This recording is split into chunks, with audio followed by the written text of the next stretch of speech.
Here come the Razorbacks. Freshman number 13, DeAndre Burnell. And then at running back, we're going to have number 14, the sophomore, Cortland Loudermill. Doing the work in the trenches tonight is going to be junior Brandon Wynn. Number 73, sophomore, LaCorian Hill. Number 63, sophomore, Rashad Aubrey. Number 55, senior, Travion Nash. And number 78, senior, Chandler Ross. That is going to be your offensive starters for tonight's game. And tonight's defense, we're looking at number 42, sophomore, McQuan Traylor. We see a lot of him all over the field. Number 79, Jerry Deloney, sophomore. Jeremiah Jones, senior, number 10. Cameron Holloway, junior, number 6. Rodney Kinley, sophomore, number 35. Kyron Young, senior, number 15. Sophomore Christian Roberts, number 43. Number 12, Marcus Floyd, Jr. Number 21, Jordan Williams, Jr. Number 25, Kobe Burris, sophomore. And number 3, Kaheem Webster, the junior. That'll be your starting lineup for offense and defense for the Hogs tonight. So during the coin flip tonight, we've already had the coin flip. We're getting ready for the kickoff. The Camden captains tonight were number 12, Jamarion Hobson, and number 45, Bakari Jackson. And for Arkansas High, the captains were 55, Travion Nash, number 11, Kentravion Parker, and number 15, Kyron Young. So it looks like we're going to have Camden kicking off to the Hogs to start this game out. And it is a deep, high-hanging kick down to the 5-yard line, as it looks like Marcus Floyd has the ball and gets up to about the 20-yard line. Get a 15-yard return on that kickoff. That was something different that we haven't seen very much of, Brandon, and that's the a kicker that actually can put the ball down deep in the end zone or towards the end zone on a kickoff. Yeah, for the first 4 weeks, Matt, we have seen more of what they call the pooch kick. And our receivers or our hands team on a kick return have typically fielded the ball at about their own 35-yard line, which starts out at decent field position, obviously. But again, as you alluded to, here we start the game tonight, Arkansas High on offense from the 20. So we'll have Nate Wall in at quarterback as we have number 25, Kobe Burris, going in motion to put receivers on both sides. It's a handoff up to Loudermill as he goes up the middle and is met by a few of the Cardinals. And looks like they're going to give him a yard on that carry for forward progress. Well, actually, it looks like they gave him 2 yards. So we're going to have a 2nd and 8. We'll see what the Hogs come up with over here on sidelines, getting the signals from Coach Trey Outlaw. Looks like we're going to have a split receivers, 2 to Wall's right, 2 to his left. Loudermill is going to be directly behind him as Wall is in the shotgun. Ball is snapped and handed off to Loudermill as he hits the outside corner. Great block by Floyd. Loudermill still on his feet and is finally brought down at around the 45-yard line. Looks like they're going to call him out of bounds just shy of midfield. So that'll be a pretty good gain on that.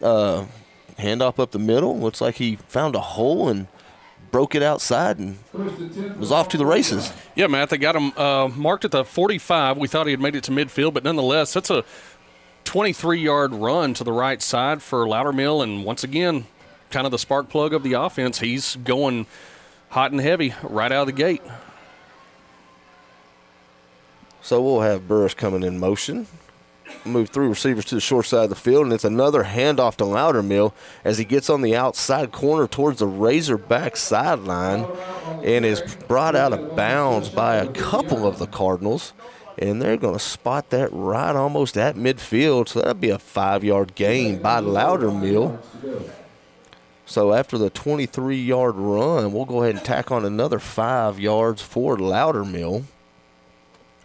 So we're sitting at about 10 minutes, 25 seconds remaining in this first quarter, and we've seen 3 runs by Loudermill.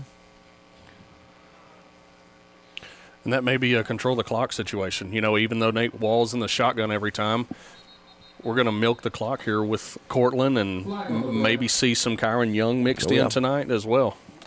So we do have our first penalty of the 9. It is going to be a false start against the Hogs, so that will move them back another 5 yards. And looks like we're going to have a 2nd and 10 now. That has been one of the things that we've seen a lot throughout the year so far has been the penalties. However, we have seen it go down a lot from what we've seen the first couple of games. So we're going to have a fake handoff to Loudermill as quarterback Nate Wall hits the outside corner, avoids a tackle, stays on his feet, and dives towards a first down marker.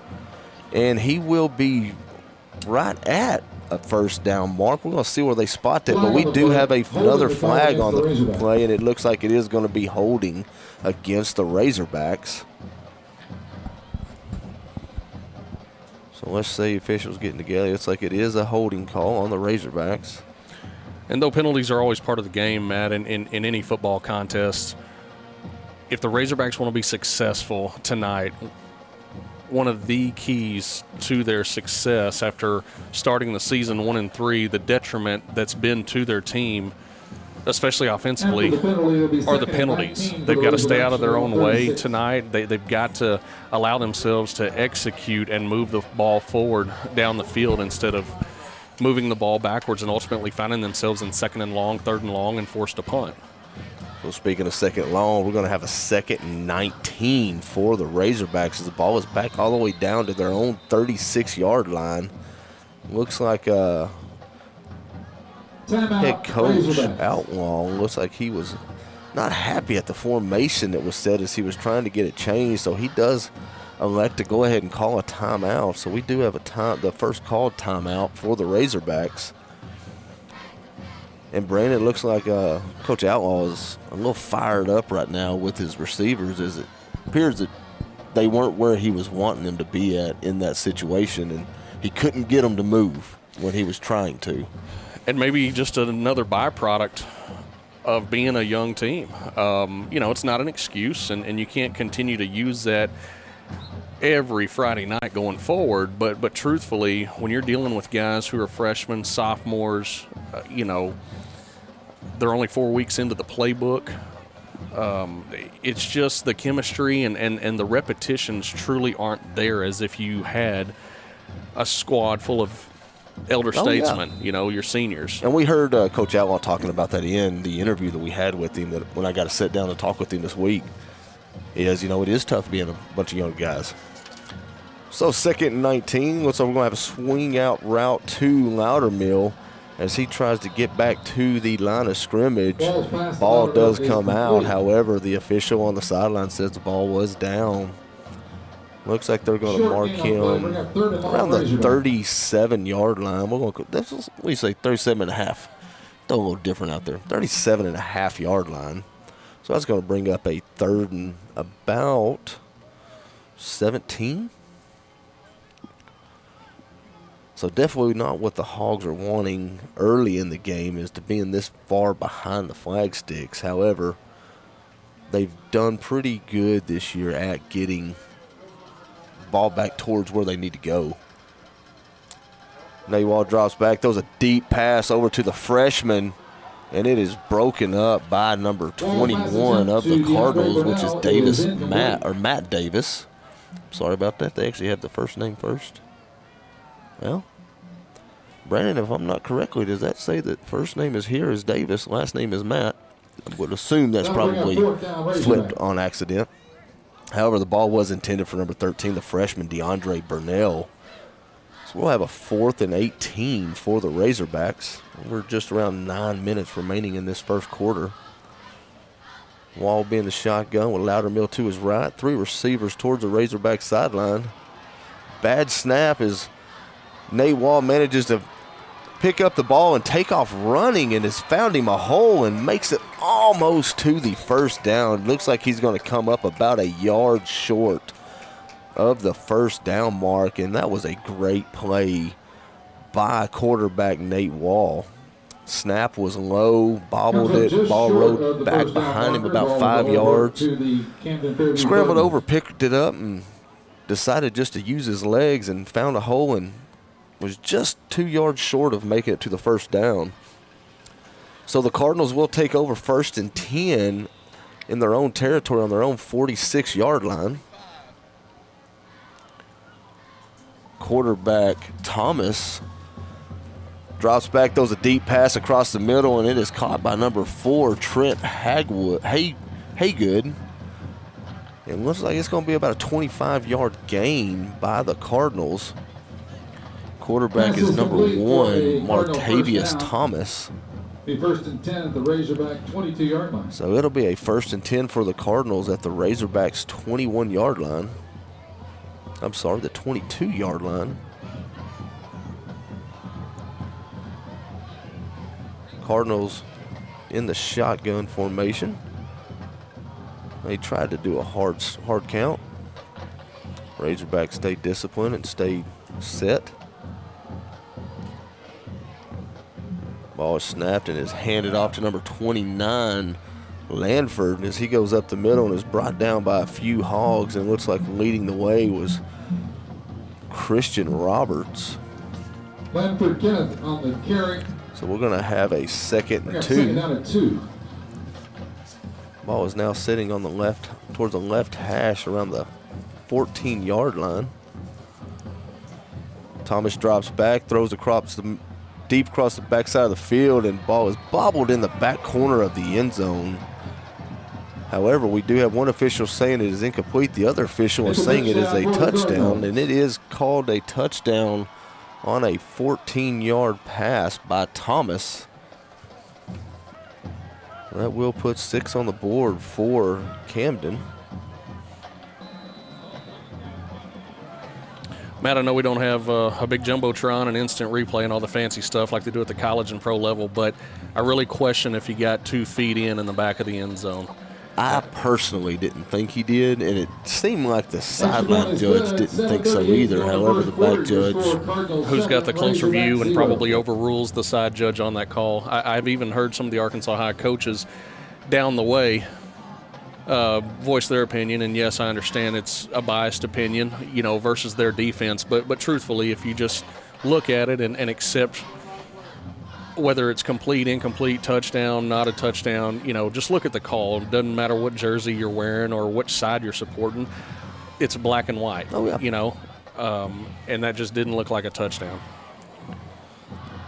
So the PAT point was good afterwards. So the score is now 7-0 in favor of the Camden Cardinals. So back deep to receive the kick for the Razorbacks is Marcus Floyd along with Cameron Holloway. Number 31 for the Cardinals is Nazar Kahan. He will be doing the kicking duties for the Cardinals. Ball is a low line drive as it goes into the end zone for a touchback.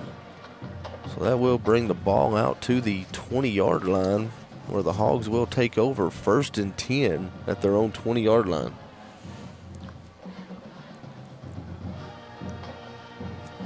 So, Brandon, we're sitting at about 7 minutes, 38 seconds remaining in this first quarter. And Hogs have moved the ball down the field, had a few penalties that have affected the outcome of that drive. And one deep pass by the Cardinals, and then another deep pass followed in the back of the end zone. It was a quick possession by the Cardinals. Yeah, and they look like a lot of the other opponents so far this season. They, just like Arkansas High, have been in a no-huddle, quick look. So a fake handoff to Loudermill as Wall scrambles around the outside corner and brought out of bounds by number 8, Lockhart of the Cardinals. And they're going to give him 8 yards on that run. Well, that's going to bring up a 2nd and 2 for your Razorbacks. It'll be a pickup of 8, 2nd and 2 Razorbacks for their own 28. So we do have a few different personnel out there on offense. We have number 7, Javen Davis, the junior, doing some of the wide receiver duties along with Christian Roberts. And we'll, of course, have Dunbar and the freshman DeAndre Burnell. Loudermill in the backfield, standing to quarterback Nate Wall's left. as it is handed off to Loudermill, who gets on the outside corner and brought out of bounds by number 31, or looks like number 21 of the Cardinals, which is Matt Davis. By Jawan Wesley. Result of the play is a Razorback. But that will be a Razorback first down, as the ball is now sitting at the Razorbacks' own 36-yard line. And they will have a 1st and 10.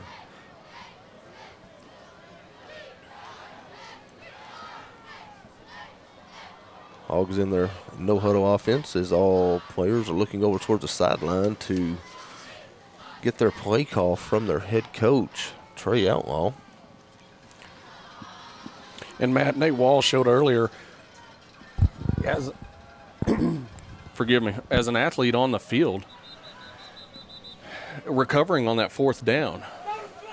And to your point about penalties, as we see yet another one, Arkansas has got the weapons on offense to sustain a drive if they will just stay disciplined, specifically on the line, no false starts, no holds on runs around the corner. Give themselves a chance. So the last play of the Hogs was a handoff to Loudermill, who ran out to the far right side and was brought down out of bounds. And we did have some dirty laundry on the field. Looks like it'll be a personal foul against the Cardinals. So that will move the ball into Cardinal territory for a Razorback first down. 10 Razorbacks at the Cardinals 43. Ball will be sitting on the right hash mark on the Cardinals 43, as the Hogs will take over 1st and 10.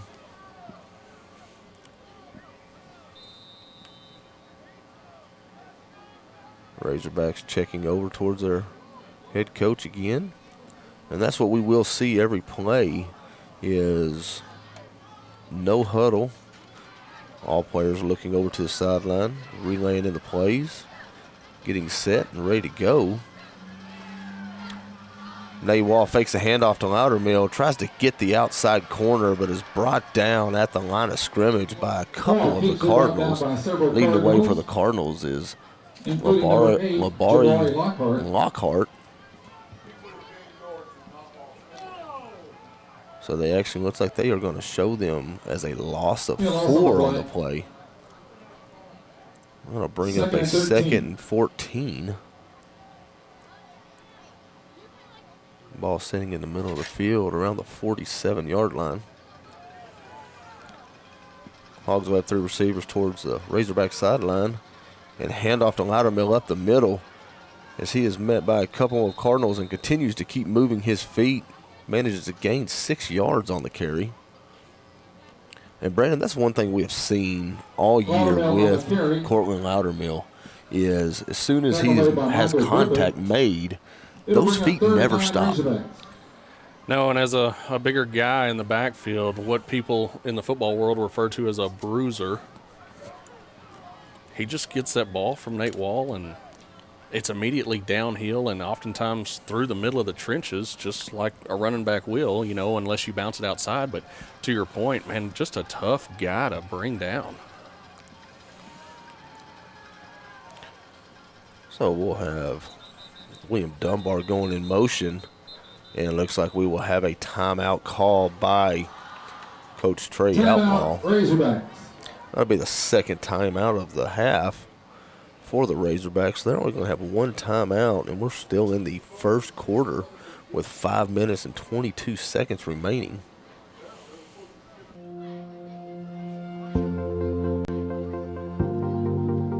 We are excited to announce here at Texarkana Emergency Center and Hospital that we have expanded our capabilities to better serve our community. As a hospital, we have the capability for inpatient services. After your outstanding emergency care, we can smoothly transition you into one of our new inpatient rooms that have telemetry monitors in every room to continue your concierge medicine care. While our patients continue receiving their care in their inpatient suites, we also make sure that your loved ones are taken care of with our outstanding facilities. Our added services include a procedure room and also the capability of MRIs. With our imaging, we are able to offer outpatient, inpatient, and emergency room, MRI, CT, ultrasound, and X-ray. We are honored by your support and look forward to serving all your future medical needs.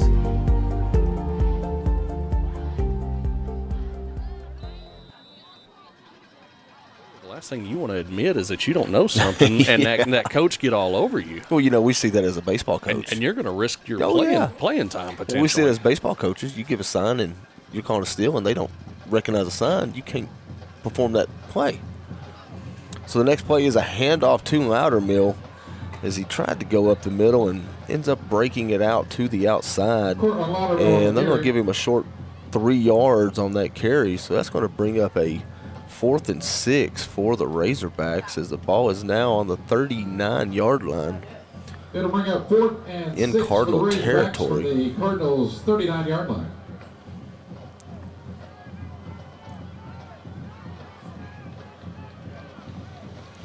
So, and again, Razorbacks looking over towards the sideline, waiting to get the play. We'll have 3 receivers to the far side of the field. Ball is on the right hash. We'll have 3 receivers to the left, 2 to the right. Empty backfield with Wall in the shotgun. Ball is snapped. Quick throw over towards the Loudermill just off of his hands. It will be incomplete intended for Cortland Loudermill. So that will be a turnover on downs for the Razorbacks. So the Cardinals will take over at their own 39-yard line. We are just shy of 4.5 minutes remaining in this first quarter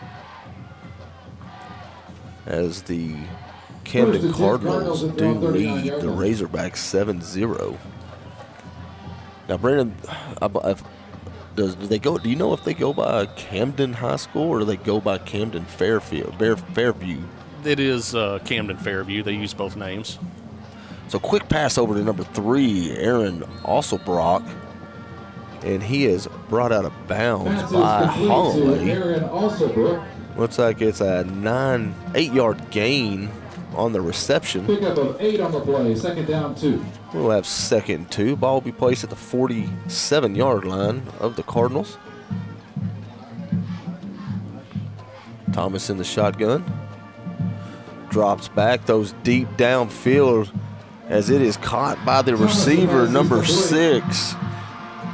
That would not be number 6, but that is a Cardinal touchdown. That'll be number 5 of the Cardinals, Jarvis Reed, on the reception. That'll be a 53-yard touchdown reception. We'll have what would you say? Did you say Can? That's Con. Con? So we'll have Con coming on to attempt the PAT. Ball is snapped, kick is up, and the kick is good. So the Camden-Fairview Cardinals lead your Arkansas High Razorbacks 14-0 with 3 minutes 48 seconds remaining in this first quarter. So far for the night on the defense for the Hogs, it's been the deep threat from the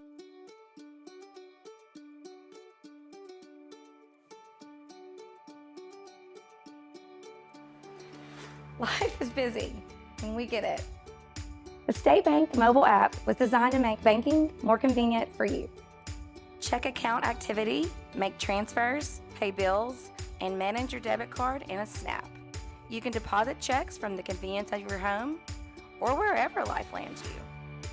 The State Bank app lets you organize your accounts, manage alerts, and easily email our customer service experts. Now that you have State Bank at your fingertips, you can spend more time doing what's important to you. Your family, your bank, State Bank. as he hits the middle, finds a crease and manages to get down to the 20-yard line. So we'll have a 19-yard kick return by Cameron Holloway. Good recovery on that kickoff return too, Matt. It looked like Holloway should have come up and got underneath it and actually caught the ball out of the air to start the kick return. However, he looked a little gun shy for whatever reason. Let the ball take a bounce in front of him, and as we know, a football is never going to bounce just straight up to you. And he was lucky to recover at the goal line and Found a seam and hit found it. a seam and still got back to the 20-yard line. So next play is a fake handoff over to Loudermill as it was thrown downfield, intended for the freshman DeAndre Burnell, and just short of him, defended by number 16, Ronald Buckenman. Buchan, I guess that's Buchanan? Is that a way of spelling Buchanan? Yeah, it's a Buchanan. That's a unique way of spelling Buchanan. So it'll be 2nd and 10 for the Razorbacks. Wall in the shotgun with 3 receivers to his left, a single to his right. Loudermill directly to his left. And it is a handoff to Loudermill as he is brought down after a 1-yard gain on the play.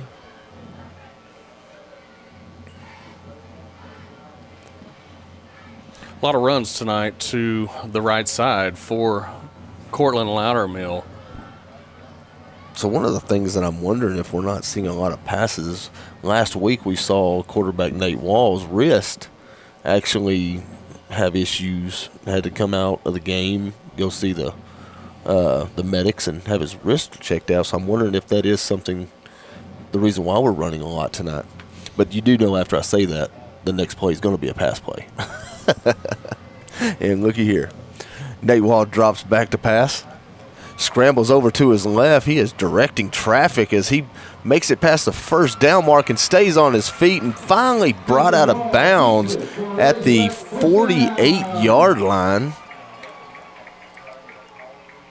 And I don't know if that was a design run by Coach Outlaw or if Nate Wall just seen green and decided to take off. Man, I got to believe after that ball was snapped, I think he might have given one look to the right side and didn't like what he saw. The whole offensive line flowed right. Camden's defensive line flowed left to match that. And on the opposing side towards the Camden bench, as you said, Nate Wall just hooked it left and he took off for a 25-yard plus gain there.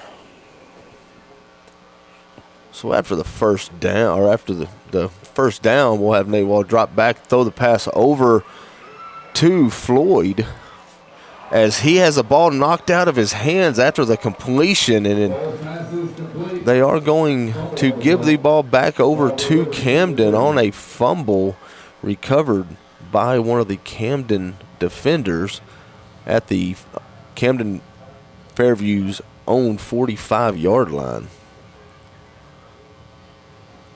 And what an unfortunate turn of events right there. They're driving, got half of the field covered there on that run by Nate Wall, got into almost plus territory across the 50-yard line, and as he's going to the ground on the pass completion, he just can't hold on to the ball. So Thomas drops back, throws deep across the center of the field, intended for number 5, Reed. Ball was incomplete. And that was a display there of Martavius Thomas's arm strength.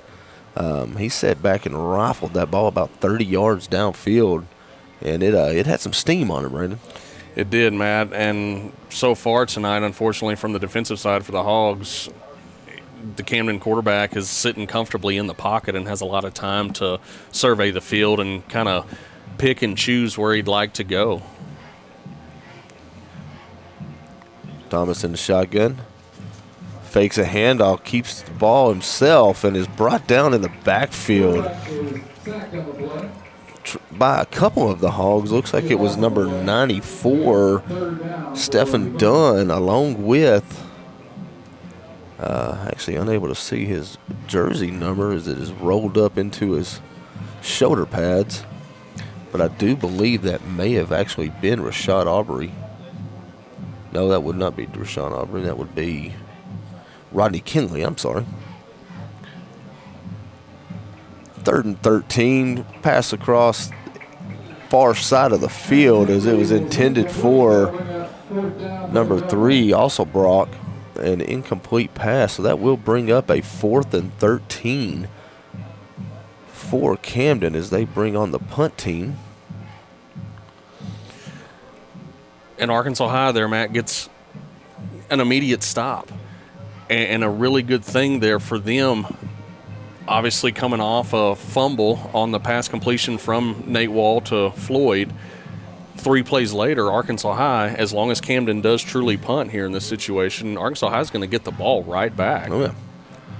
Kahn back to punt. Burris back to receive the punt. He receives it around the 25-yard line, avoids a few would-be tacklers, and finally brought down by a few of the Cardinals around the 33-yard line. So we'll have an 8-yard punt return by sophomore Kobe Burris. First and 10 Razorbacks from their own 33-yard line. So Razorbacks will have a 1st and 10 at their own 33-yard line. We have about a minute 23 remaining in this first quarter. Cardinals lead 14-0 over the Razorbacks.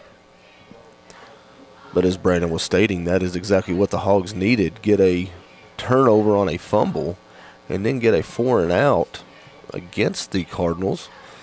Razorbacks back again with the ball. Wall handoff to Loudermill as Loudermill goes up the middle. Brought down by 2 Cardinals around the 35-yard line. Just shy of the 36. That's going to bring up a 2nd and 7. Still early, huh? Still early. So Wall in the shotgun, 3 receivers to the far side of the field towards Camden's sideline.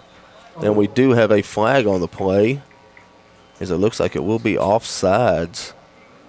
But on Camden, looks like Wall had the hard count and manages to get the Cardinals to jump off sides. So that ball will now move up to the Razorbacks' 40-yard line, and it'll be 2nd and 3.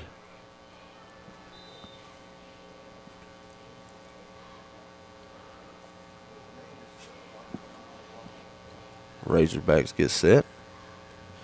46 seconds remaining on the clock in this first quarter. Ball snap, fake handoff to Loudermill, deep pass downfield intended for Burnell, as it was just out of his reach. And that will be an incomplete pass, so that'll bring up a 3rd and 3 for your Razorbacks. And I do love seeing that offensive play calling. Handoff to Loudermill, handoff to Loudermill, handoff, and then fake a handoff and try to go deep with it. It was just a little out of reach for the freshman, Burnell. And he had a few steps on the Cardinal defender. He did. I got a feeling Burnell's going to be seeing a lot of action. So Loudermill takes a direct snap, bobbles the ball, and still manages to gain a yard on the play. And we do have a flag thrown on the field.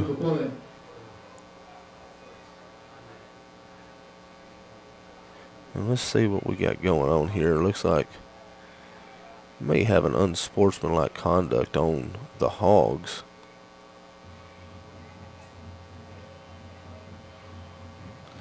And again, the animation showing from Coach Outlaw with his players. He just can't seem to get the message through sometimes to these young men that doing the extracurriculars after a play and getting into it with an opponent gets you nowhere, because you know as well as I do, Matt, you see it in person, you see it on TV during a football game, because even the big guys do it at the pro level. They always catch the second guy reacting to the first guy. Yep. So instead of now having a 3rd and 3 or a 4th and 2 that they could have had if the play would have stayed, now they're sitting at 3rd and 16 after the penalty. So we do have the officiating crew getting together. Looks like they're trying to figure out exactly if the ball is sitting at the right place, or it may be if Camden decided that they wanted to accept the penalty or not. Have a 4th down or now have a long 3rd down. But it looks like it is going to stay a 3rd and 16 for the Razorbacks, as the ball is now sitting at their own 27-yard line. And you got to believe, if you're the Camden coaching staff, you keep it at 3rd down and put them in a 3rd and long situation so that in the event that you get to 4th down and can take the ball over on a punt or any kind of exchange from Arkansas High, you're in better field position. Obviously, we over here at Arkansas High, up in the booth, all the coaches, everybody that's rooting for these Hogs here on the home ground here Friday night, you definitely like to see it at 4th and 2. Oh, yeah. I bet you Trey Outlaw would go for it. And probably hand off the ladder And up to probably gut. hand We'll off see to his the- feet continuing to move and move them chains. I think by now it's safe to say you could call him the bell cow. The bell cow. Yeah. Yeah, I like that. So officiating crew still figuring out what exactly they're going to do here. We have 23 seconds remaining in this first quarter as Camden does lead the Razorbacks 14-0. And looks like we may have an official timeout as both teams headed over to their sideline. And this one thing I do like to see right there, Brandon, is you seen one of the players, Holloway, that had the personal foul called against him, and you see Coach Outlaw kind of coming unglued on it. And, I mean, he was probably getting in his rear end about why doing a mistake at the end of a play. And right there you see Holloway coming up to Coach Outlaw throwing a big hug around him, letting him know, like, man, hey, I'm going to chew you out, but I still love you. I mean, because you can really, you get that player down. You just yelled at him. He just made a mistake that he doesn't need to make. You chew him out. Now you may have him down the rest of the game, but then for you to come up to him, talk to him, give him a hug, say, hey, man, come on, let's just get it going. Everything's fine. I still love you. You may have just changed that whole game around for him. That may have been the one thing he needed right there on that spot to come out now and catch a 70-yard touchdown pass, You never know. And that's got to be such a tough job as a coach, specifically when you're the head coach, you're the new athletic director. There's a lot on your plate on a daily basis. But when you just getting into Friday night here between the lines in these 4 quarters, to your point, Matt, it's your job to stay on top of your players and show them that you demand excellence. Oh, yeah. As well they should themselves. And you're going to find yourself at times playing the bad cop. Yep. But you got to continue to send the message on the field, in the locker room, in your office, maybe in the hallways on campus. Those guys that come and play for you every Friday night and practice for you throughout the week, they got to know you're also their biggest supporter. Oh, yeah. As you see, Holloway has come back out onto the field, so maybe they've already hashed it out there between each other. Maybe that little hug is what we needed. A little brotherly love there. Yeah.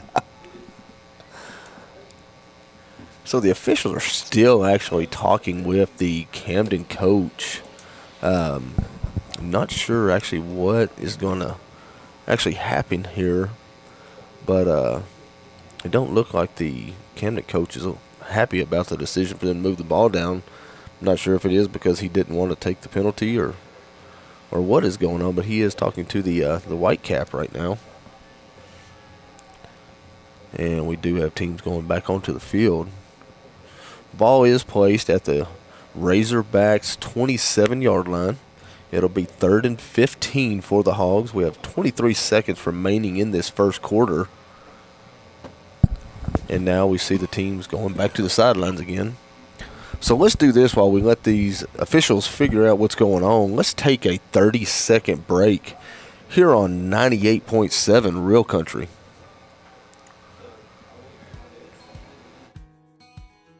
You've spent years working hard to create your financial security. Reward yourself with a checking account designed specifically for you by a bank that shows you the outstanding level of customer service you deserve.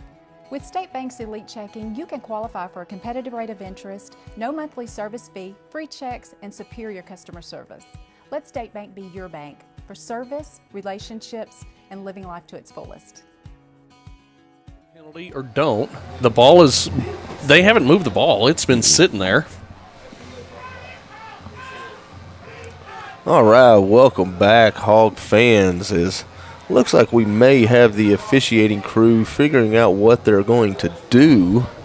They finally have broke away, and they are going to move the ball back downfield. And let's see if they're going to remark it from that spot, 15 yards, or if they're going to place the ball there. It looks like they are going to either re-step this off. So from what we may be hearing over there is it may have been 2 personal fouls on it. It may be an offsetting penalty. So maybe they did get the initiator, the antagonist there over at Camden-Fairview who started the little scruffle.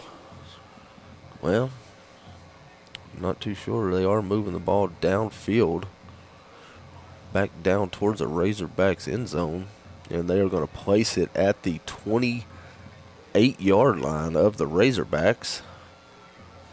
Got a bunch of coaches for Arkansas High pointing their arm in the motion of a first down, like fans would do in the stands. Nonetheless. So it looks like, so what it is he did make the first down, but they re-spotted the ball after the penalty. They enforced it after the first down was completed. And so it will be a 1st and 10 for the Razorbacks at their own 28-yard line. Clock started back at the whistle. Ball is handed off to Loudermill as he hits the far left sideline as he is still trucking on his feet and manages to get a 9-yard gain on the handoff to the left side. Holding the call against the Razorbacks. And we do have another penalty on the field. And Brandon, did you see what that penalty was? Well, given where the flag was thrown, Matt, it's likely going to be down in the trenches and going to be a holding call on our offensive line. And it looks like we have number 55, Travion Nash, kind of waving his arms around like, oh, come on, that wasn't me. But they do back the ball up more, and so now it looks like it's going to be a 10-yard penalty on that play, or on that penalty. So it looks like it'll be a 1st and 20 for the Razorbacks as the ball's all the way back to their own, looks like the 16-yard line. And that will end the quarter. So at the end of the first quarter, Camden-Fairview Cardinals lead your Arkansas High Razorbacks 14-0. So we will take let's take a 90-second break here on Real Country 98.7. Here at Texarkana College, it is our mission to advance. All right, let's get real. We do things differently at Texarkana College. We understand the real world and we know how to prepare our students.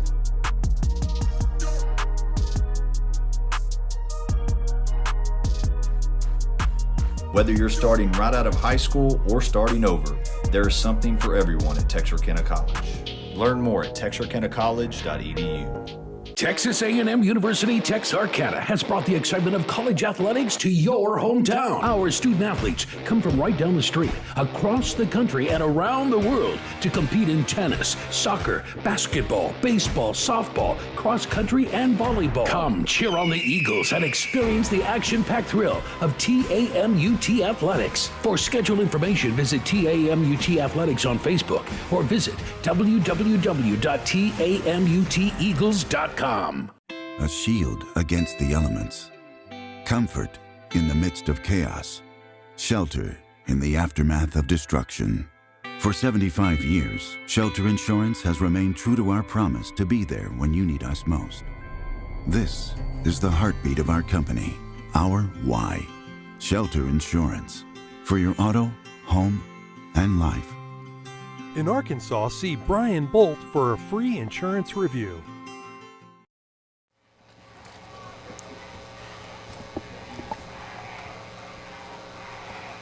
All right, welcome back as we start the second quarter of this game with quarterback Nate Wall dropping back for a screen play over to Marcus Floyd, and it is blown up by Camden's defense as they just look like they were waiting for it, and it's like we're going to have a big loss on the play. That's going to bring up a second and a long way for the Razorbacks. So some updated scores that we have here. Redwater Dragons are in the second quarter, are trailing the Omaha Pewitt Brahmas 24-12. New Boston Lions and DeKalb Bears. New Boston leads 9-7 over DeKalb. For the game here, we have a direct snap to Loudermill as he goes up the middle. Looks like he's going to get about 3 yards on that direct snap. So that will bring up about a 3rd and 22 for the Razorbacks. Keeps it.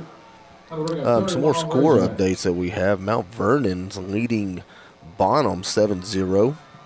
Hooks is over Prairie Land 21-7. And Texas High is leading Mount Pleasant 14-0 in the first quarter. We'll try to keep y'all updated with some of these local scores. That was a few of the Texas side scores. We'll see if we can't get some more of those Arkansas side scores for y'all. Quarterback Nate Wall scrambles out to the far right side of the field and is brought down after a 3-yard scramble. And that will bring up a 4th and 20 for the Razorbacks as the Hogs do bring on their punting team. Looks like punting for the Razorbacks is going to be number 80, Joshua Sharp, the sophomore. Joshua Sharp in the punt for the Razorbacks. Back deep for the Cardinals is number 3, Aaron Alsobrook. So we will be snapping this ball from the Razorbacks 15-yard line as Sharp is standing right at the goal line where he will try to punt this ball away and see if we can't keep the Cardinals away from our area of the field. And luckily there for Arkansas High and their punter, there was no contention whatsoever from Camden-Fairview's defensive line and allowed kind of a bad snap over his head. He was able to come down with it and get the punt away, but thankful that he had the time to do so as Camden immediately retreated to go into punt return formation. So it looks like we're going to have about a 20-yard punt. Actually, it'll be a 25-yard punt by Sharp. So Camden-Fairview will take over 1st and 10 at the Razorbacks' 41-yard line. Thomas in the shotgun. Lanford to his right as he gives a quick pass over to Alsobrook on the outside corner. The ball is down, and the Razorbacks do recover the fumble. The fumble recovery was by number 25, Kobe Burris, and the hit was made, I believe that was Christian Roberts on the hit to knock the ball loose as Burris found the ball and dove on top of it to have the ball back in Razorbacks' hand. Ball is at the 39-yard line of the Razorbacks. Well, they will take over 1st and 10 with 9 minutes, 16 seconds remaining in this first half. Razorbacks on the left hash, closest to their sideline. We'll have 3 receivers to the far side of the field, a single over to the left, Loudermill going in motion to the far side of the field, and an incomplete pass. Looks like it may have been intended for Marcus Floyd. Looks like that may have been a little miscue on the quarterback receiver mindset on where to go sit in the hole. Looks like Floyd never turned around for the ball. Looks like he wasn't thinking it was going to be thrown in that area. So it will be 2nd and 10 for the Razorbacks. Ball snap. Handoff to Loudermill to the left side as he avoids a tackle and brought down by number 43. Loudermill on the carry. Be Daquan Wesley of the Cardinals. And he's going to be about a yard short of the first down. So we'll have a 3rd and 1 for the Razorbacks as they are almost up to midfield if they're their own 48-yard line. First down mark sitting at the 49-yard line of the Hogs. Different formation that we haven't seen very much this year. Wall not directly in a full shotguns, kind of just about 2 yards behind the center. And he will go in motion to the far right. There'll be a direct snap to Loudermill as he goes up the middle and managed to get to midfield, and that will be a Razorback first down. Loudermill on the carry, result of the plays, a Razorback first Loudermill with the down. 2-yard gain that pushes the chains. First and 10 at midfield. First and 10 Razorbacks, ball at 50-yard line. Brandon, that was a different formation. We haven't seen very much of that. I think they've run that one time tonight, but we haven't seen that very, very often. No, it's usually the traditional handoff to Loudermill, where whether he's offset to Nate's left or right in the backfield. Usually pretty easy to tell that Loudermill is going to get the ball, and there's no secrets anyway. And for the defense, you got to stop the young Still gotta man. stop him. And even though Arkansas High hasn't been able to punch it into the end zone yet so far in this game, Camden hasn't exactly slowed Loudermill down on the ground. Bad snap picked up by the quarterback, Nate Wall, as he scrambles up the middle, manages to gain 3 yards on the play. It was a bad quarterback center exchange as the ball rolled. Took a few bounces on the ground before it got to the quarterback, Nate Wall, but he does manage to pick up the ball and take off forward and get about 3 yards after that play. So the ball is now sitting at the Cardinal 47-yard line. Matt, you can't say enough good things about Nate Wall in his position back there. A botched snap right there. A lot of players may fall on that just to make sure they secure it and they keep the ball in their hands. Nate Wall has found positive yards out of bad situations so many times this season. The next play is a handoff to Loudermill up the middle as he just continues just to keep moving his body forward and was met about 5 yards farther back than where he ended up, but manages to get all the way to the 41-yard line, bring up a 3rd and 1 for the Razorbacks. And Razorbacks going into that tight formation where quarterback Nate Wall is sitting about 2 yards behind the center. That almost looks like the kneel-down formation at the end of a ball game. That's exactly what it looks like. It looks like the victory formation.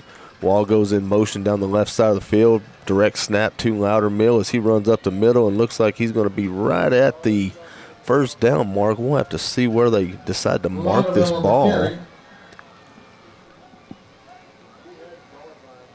Looks like they did put it at the right at the 40-yard line and waiting for the officials to declare first down. Looks like they're going to call that a... They didn't give him the marker there.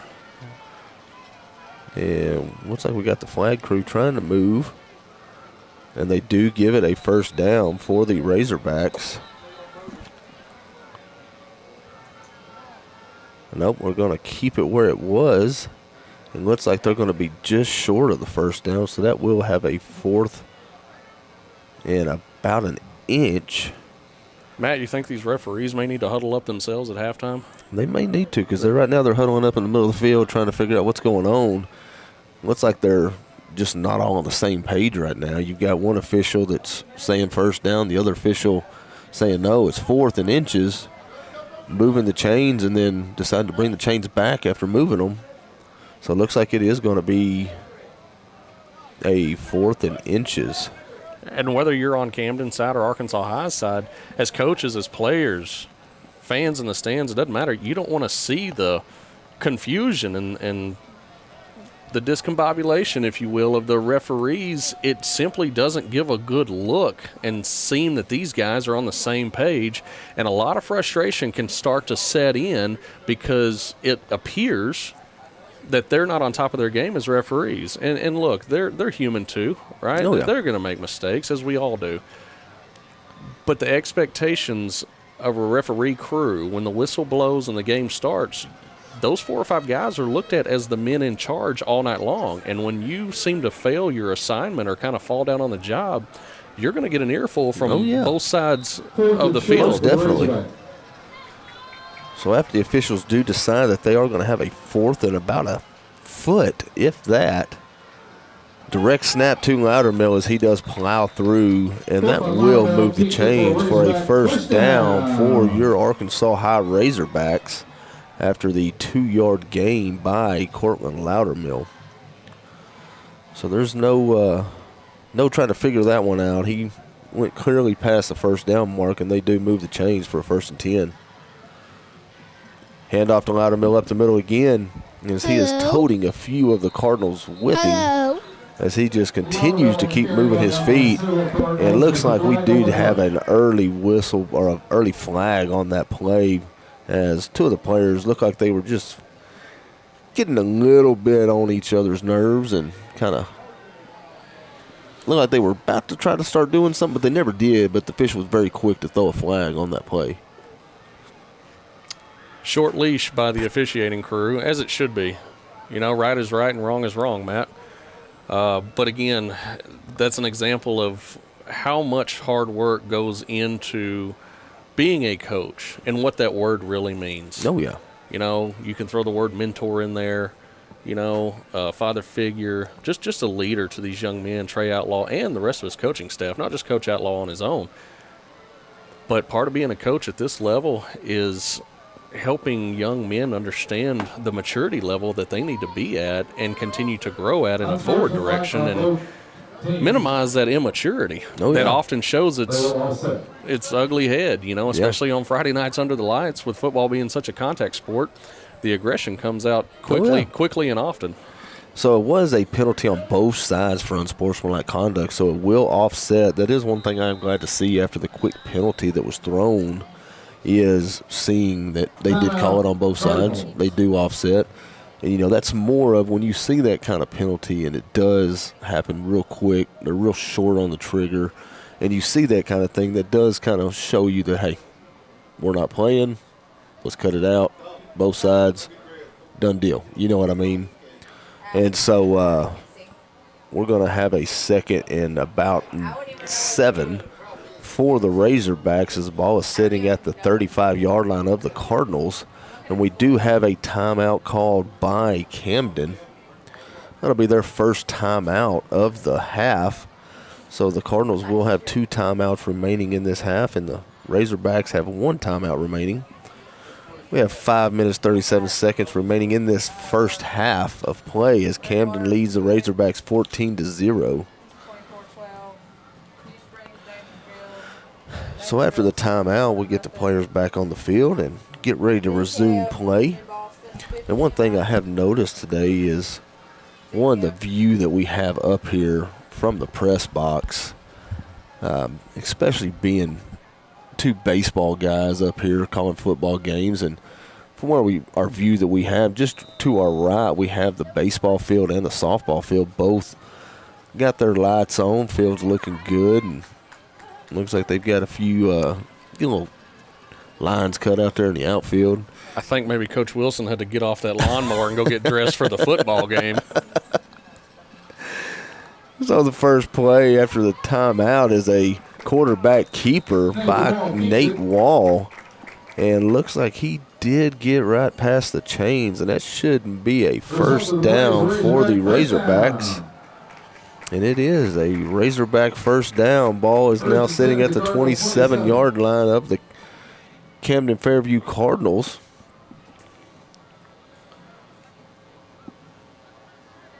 So call that a 9-yard gain there by Nate Wall. And if you were the cameraman on that, Matt, it looked like the ball was in the belly of Loudermill, and all of a sudden Nate was gone to the right side. Well, the good thing is I was just about to say a handoff to Loudermill, and then I see quarterback Nate Wall running out the other side of it, and I'm like, well, fooled me on that. So we will have first and 10 for the Hogs. A bobbled snap and handoff to Loudermill as he is met in the backfield by a few of the Cardinals.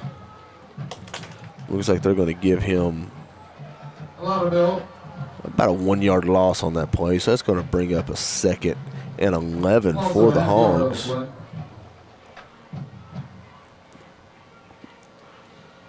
So the Razorbacks will have 3 receivers to the left side. We'll have freshman Burnell along with number 7, the junior Davis, and Burris on the left side.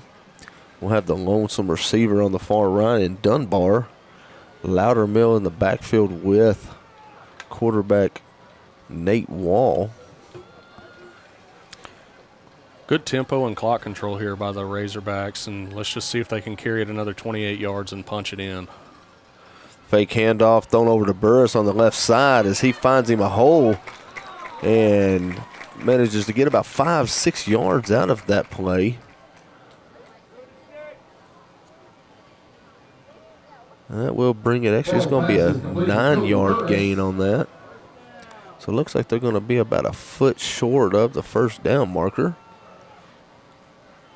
And the Hogs will go into their tight formation that we have seen on short downages. And looks like we did get the head official go in and say, nope, that's going to be a first down for the Razorbacks. So it'll be 1st and 10. Ball at the 17-yard line of the Cardinals. 3 receivers far into the field. A single over to the left in Burnell, the freshman.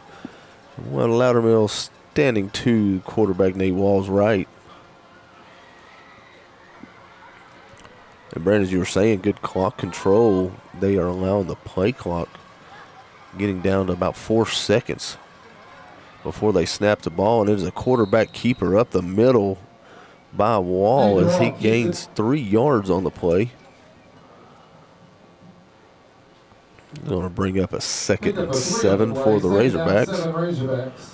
Ball at the 14-yard line. Ball sitting at the Cardinal 14-yard line. Yeah, really important drive here, Matt, for the Razorbacks as we close out the first half. Still got just under 3 minutes to go. But really, really good to see that even being down 14-0, Arkansas High, when given the opportunity to have the ball and possess it for a while, as they're doing here, allows their defense to rest on the side, obviously. Looks like we're going to have a flag for a false start. Come in right before the ball was snapped. And so that will be against the Razorbacks. They will bring the ball back around the 19-yard line. I'll bring up a 2nd and 12 for the Razorbacks. And Matt, even more so, as we close out this first half here, that hopefully ends with a touchdown for the Razorbacks, get it back to just a 1-score deficit. Camden will receive the opening kickoff of the second half. So really, really important here to finish this drive as they've sustained it for quite a while now. Quick pass over across the middle, or across the far side of the field, intended for the freshman DeAndre Burnell, but there was a flag on the play before the snap, and it looks like it will be another false start against the Hogs. So that will push the ball back another 5 yards. Should place the ball around the 20, or actually around the 24-yard line. So it'll bring up a 2nd and 17 for the Razorbacks. Clock just under 2 minutes remaining in this first half. And for the fans at home in this last drive, Razorbacks moving from right to left, headed towards the east end zone. Wall and shotgun. We'll have Loudermill to his right. Bobbled snap by quarterback Nate Wall as he's brought down in the backfield by a few of the Cardinals. And quarterback Nate Wall does not look happy about the snap. It looks like he may have not been ready for the snap. But we will have a timeout called by Camden-Fairview. Timeout Cardinals. We have 1:28 remaining in the first half. The score is Camden 14, Arkansas High Razorbacks 0. As the Razorbacks are trying to move towards their end zone. Try to close out this first half with something put up on the board. Yeah, I got to get rid of that goose egg.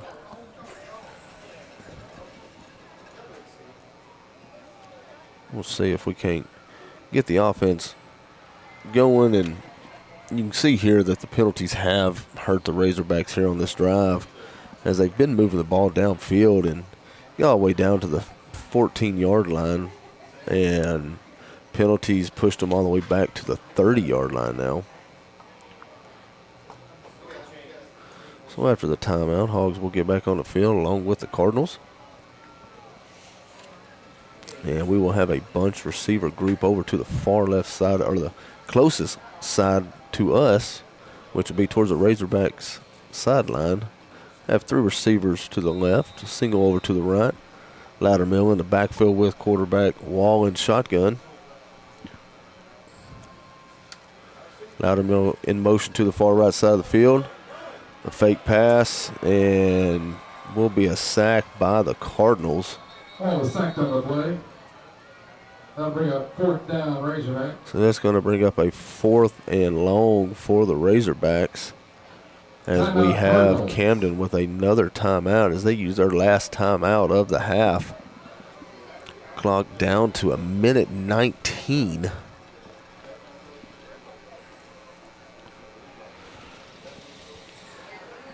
Brandon, I like to see the Jumbotron up in above the scoreboard.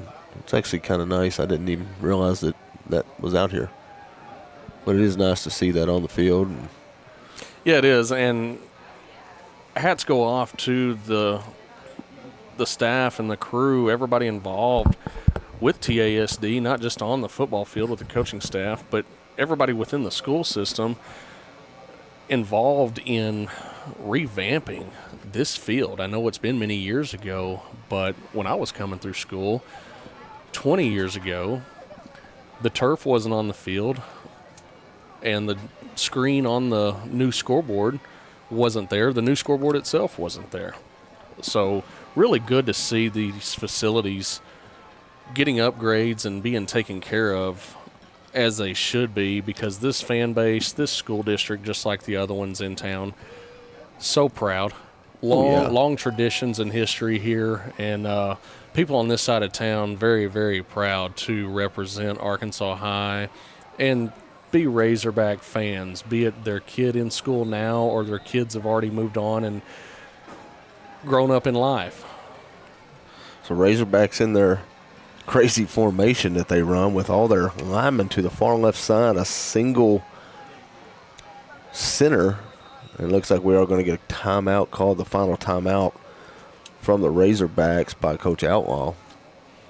Matt, that looked like the formation that the Razorbacks a few weeks ago here at home against Pine Bluff Dollarway. Every time they punched it in the end zone, that looked like their two-point conversion play. And we were talking with quarterback Nate Wall after the interview we had a couple weeks ago with him, and asked about that play and the different options that he has. And he did say that he has about 4 to 5 different options just off of that formation. And, I mean, it's a difficult play to – I mean, I would assume – I mean, I'm not out there doing it, but I would assume it's a hard play to defend. Oh, I mean, especially if you get the ball over to the receiver that's on the far left or the running back that's on the far left with 7 guys in front of him, 6 of your offensive linemen. Probably automatically going to escort him 2 yards into the end zone, if I had to guess. And how much fun do you think it is for Nate Wall when that ball is snapped? You just said he's got a lot of options. Well, now but don't you know that he wants the ball? Oh, yeah. Every time? Now, this is something different we're looking at. We're looking at a 52-yard field goal by Moya. And the ball is kicked up, and it looks like it is going to fall short. And Camden does elect to try to return this ball, and they are brought down by the Razorbacks at the 10-yard line. Hayden's field goal attempt is no good. And so that play actually turns out just as much as a punt would. They got a positive out of that play. They got a positive out of it. Tried a 52-yard field goal. Ball was not made, didn't even make it to the end zone. However, Camden elected to try to receive this ball and run it out, and were brought down after about 5-6 yards on that as the Hogs were down there ready to recover it. So we have 1:06 left in this first half. Camden 1st and 10. Quarterback drops back, throws the ball across the middle of the field, intended for number 4, Haygood, as it is incomplete. So that will bring up a 2nd and 10 for Camden. Ball is at Camden's own 10-yard line. A minute left in this first half. Cardinals lead the Razorbacks 14-0. And it looks like we will have a flag on the play. Flag on the play. All sides the call against the Razorbacks. Will be offsides on the Razorbacks. So we will move the ball 5 yards down the field. That'll bring up a 2nd 5 for Camden as the ball is sitting at the 16-yard line.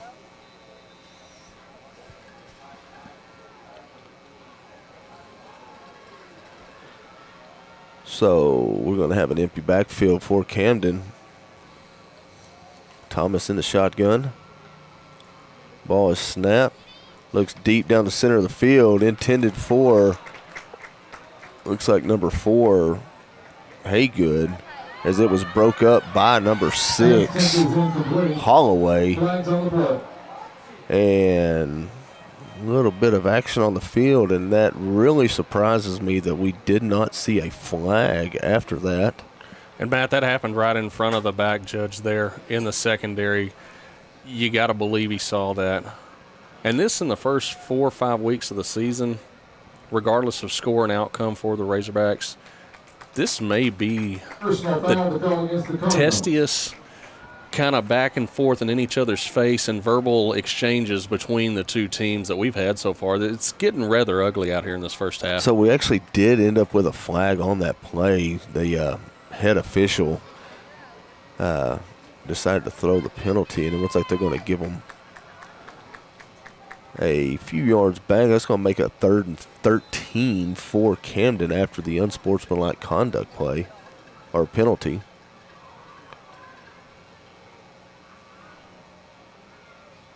We'll have the running back in the backfield with Thomas. He will go in motion. Be an empty backfield. 56 seconds remaining in this first quarter or first half. And some more dirty laundry on the field. We'll see what the penalty is. Looks like they may do a sideline infraction against the coaching staff for Arkansas High. So it is a sideline infraction. I don't know if they're going to. Looks like they're going to give them a sideline warning. Coaching staff was out on the field. Good to see that the ball not moved forward there on a penalty. Maybe the only one that's not moved forward there. So quarterback keeper to the left side as Thomas goes down the sideline towards the first down mark and is brought out of bounds by a few of the Hogs. Looked like it may have been Christian Roberts leading the way with the Hogs to get him out of bounds. But that will be enough for a first down for the Cardinals. 49 seconds remaining in this first half. Be 1st and 10. Ball sitting at the Cardinal 22-yard line.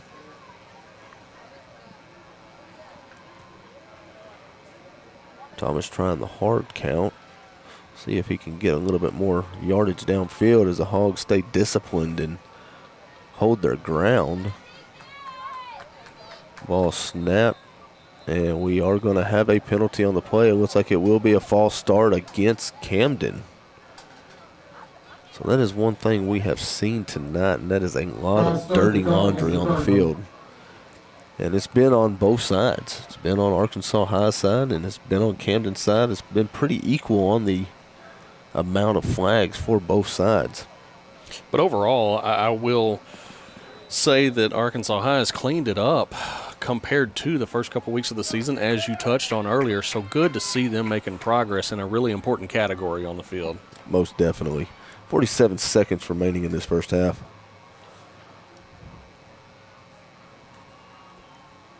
Thomas drops back, looking across the middle of the field. Intended for number 3, also Brooke, as it was broke up by Marcus Floyd. That's going to be a 3rd down now for Camden, 3rd and 15. I'm sorry, that's going to be a 2nd and 15. Clock down to 42 seconds.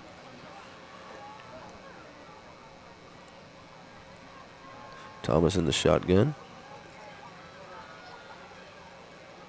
Hands off to running back number 29, Lanford, as he goes up the middle for a, looks like about 8-yard gain. Running back picks up 5 on the play. Clock ticking up under 30 seconds. Quick snap, another handoff to the running back as he's brought down immediately by number 15, Kyron Young. Going to bring up a 4th down. It looks like they're going to let this clock go ahead and run all the way down as both sides do not have a timeout remaining. And that will end the first half of this game. So after the first half, Camden-Fairview Cardinals lead your Razorbacks 14-0. And Camden will receive the kick after the halftime festivities happen. So let's take a 90-second break here on 98.7 Real Country, home of the Hogs.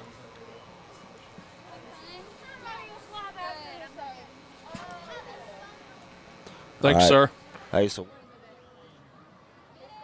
whether you're looking for a new garage door or just need repairs, Overhead Door stands for excellence. With a complete line of garage doors and openers, plus expert service you can trust. Beautifully designed, beautifully crafted, trusted for more than 90 years. Always look for the Overhead Door logo to be sure you're getting the genuine, the original Overhead Door.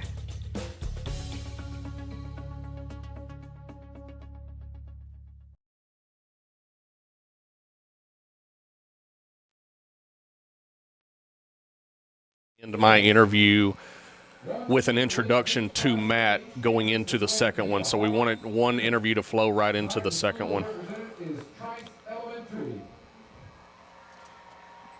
Each student received a certificate of recognition, 2 tickets to tonight's football game, and a pom-pom to help them show their Razorback spirit. Please give all our Hog students a big round of applause.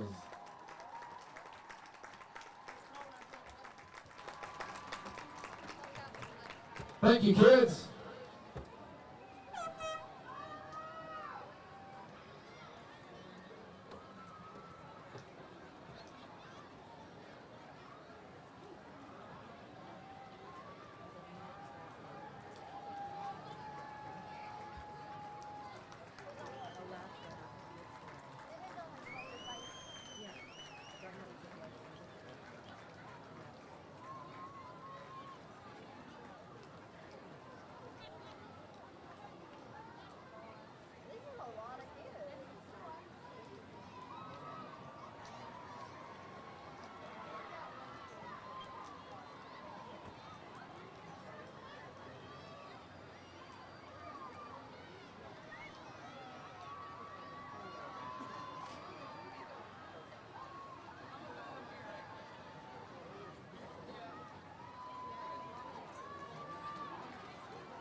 There's the last one. Let's hear it again for these Hog students.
Ladies and gentlemen, presenting for your halftime entertainment is the pride of Arkansas, the Camden-Fairview High School Marching Band. The band is under the direction of Brandon Huey, Justin Burns, and Shelby Tusky. Drum major is Jalissa Olivares. This year's show is titled Atlantis of the Sands.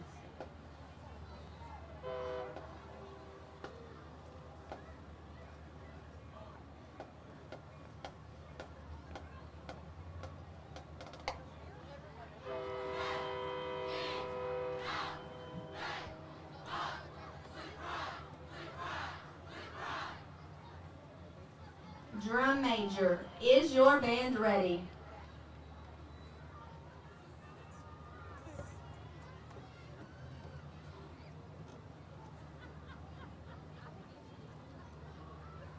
You may take the field for performance.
Ladies and gentlemen, the pride of Arkansas, the Camden-Fairview High School Marching Band. The band would like to thank Mr. Embry, Ms. Bowie, Mr.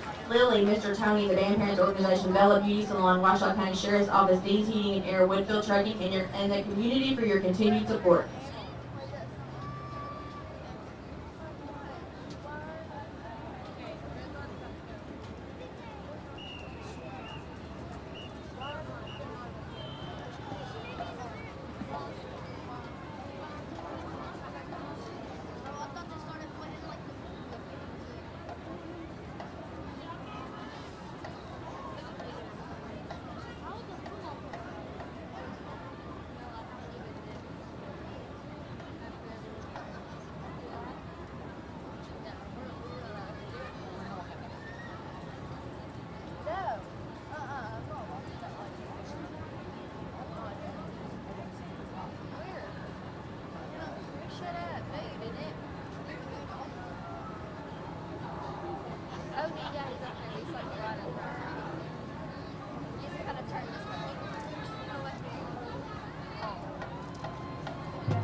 Ladies and gentlemen, Arkansas High School is proud to present the Arkansas High School Razorback Red Line.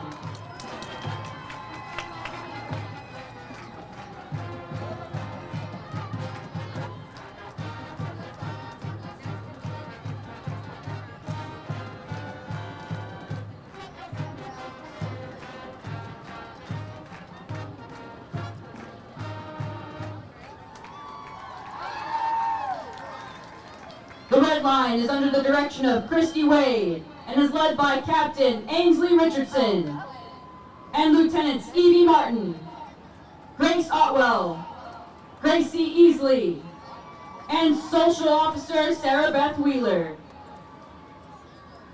This week's Dancer of the Week are Bella Berry and Piper McBride.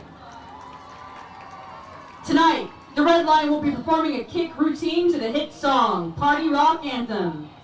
Captain, are you ready?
Ladies and gentlemen, for your continued halftime entertainment, Arkansas High School is proud to present the award-winning Arkansas High School Razorback Marching Band.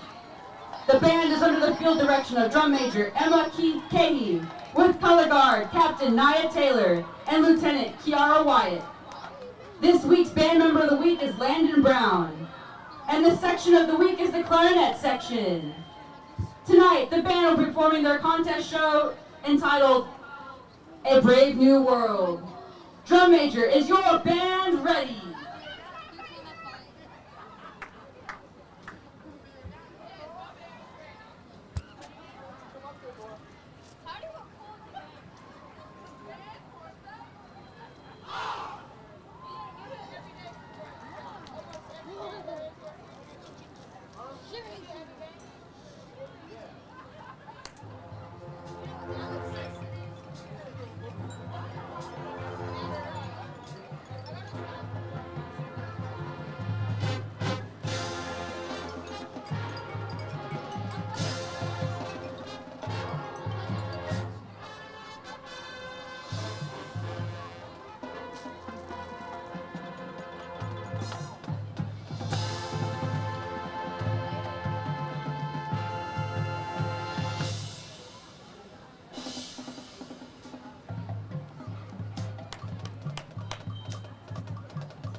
Your friend's over there. Okay. Rice.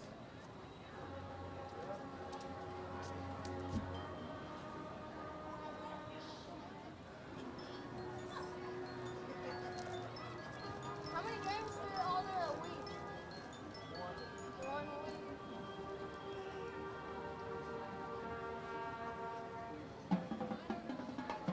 Who's winning? I don't know. I can't tell.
The Razorback Marching Band is under the direction of Vincent Fleeter, Andrea Green, Philip House, AJ Garcia, Lauren Eckstein, and Ali Gadea. Ladies and gentlemen, the Arkansas High School Razorback Marching Band.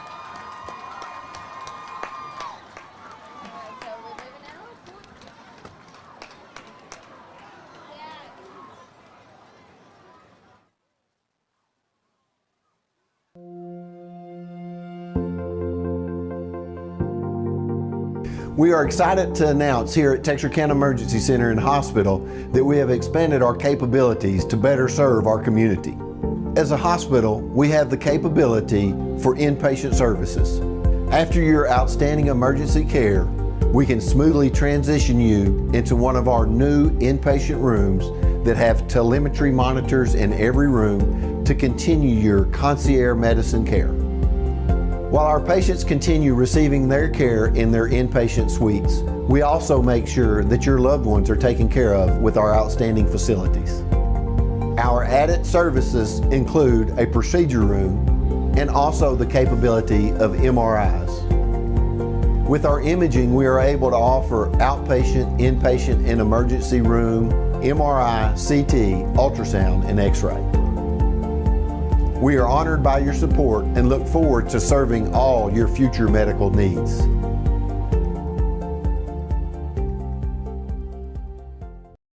For a couple of the Arkansas scores, we do have one of them that we have the Hot Springs up 34-13 over Hope. And we're trying to get a few more of those score updates for everybody listening.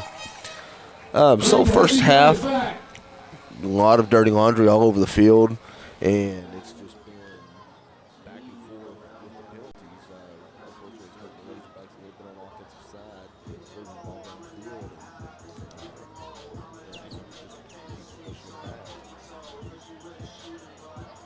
Let's see here. We actually see we got some score updates here. Looks like Spring Trojans are now up 41-13 over the Hope Bobcats. Looking to see if we can get a few more scores.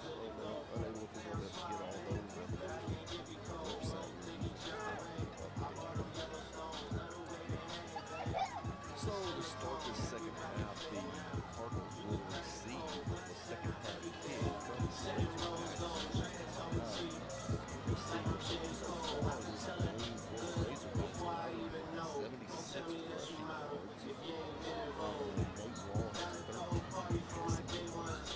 Nate Wall has 13 passing yards. Arkansas High runs. Nate Wall just simply not with a lot of opportunities passing.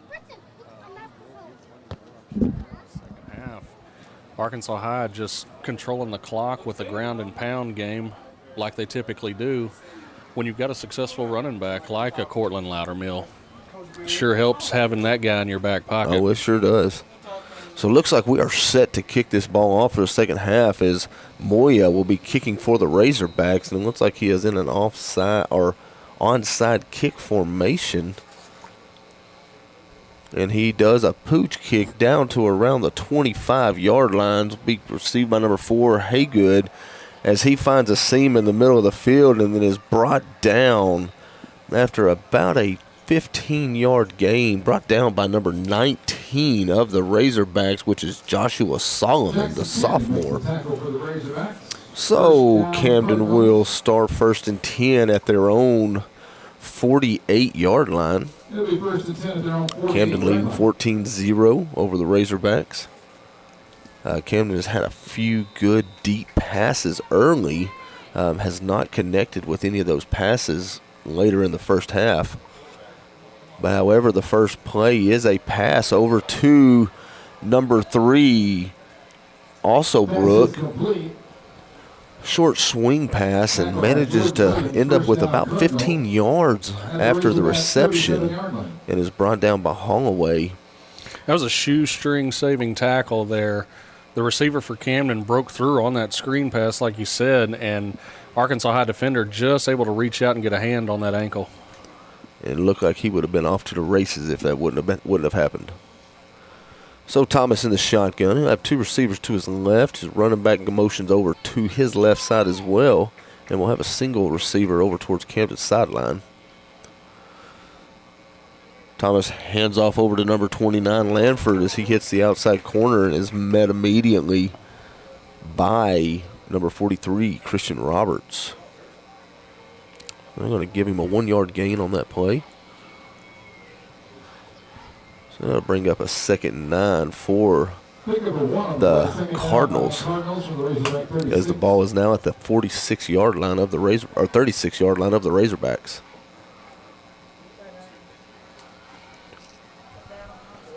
Thomas in the shotgun.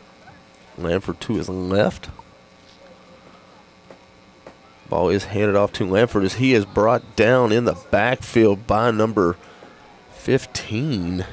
Looked like he kind of slipped there even on the surface. That'd be Kyron Young. Nonetheless, Kyron Young meeting him straight up the middle.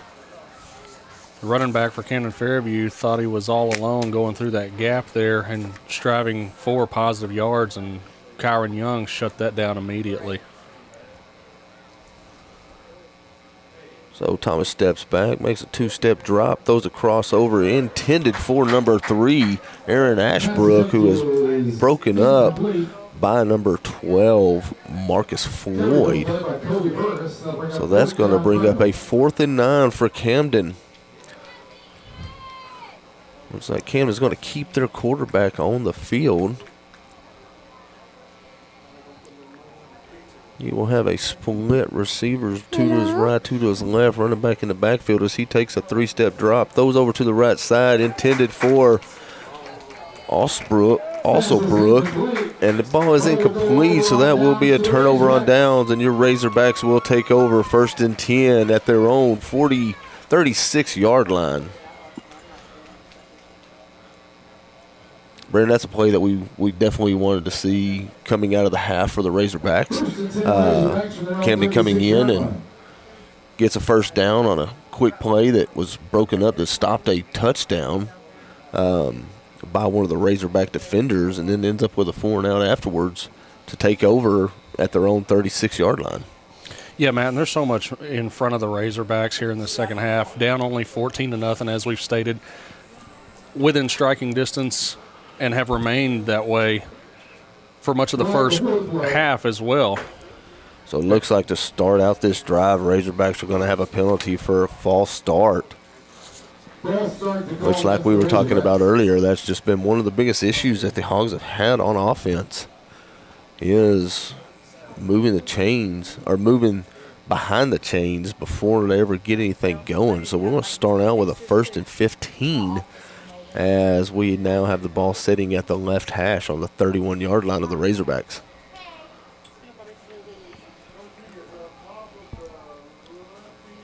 Let's see, we're going to have 2 receivers to the closest end of the field here, which would be the far end of where the ball is marked. Looks like Burris will go in motion. A bad snap as Loudermill falls on top of it after the, I don't know if that was meant for a direct snap to Loudermill. However, the ball hit the turf and Loudermill fell directly on top of it to prevent a turnover. So that's going to bring up a 2nd and 20 for the Razorbacks. Just under 10 minutes in this third quarter.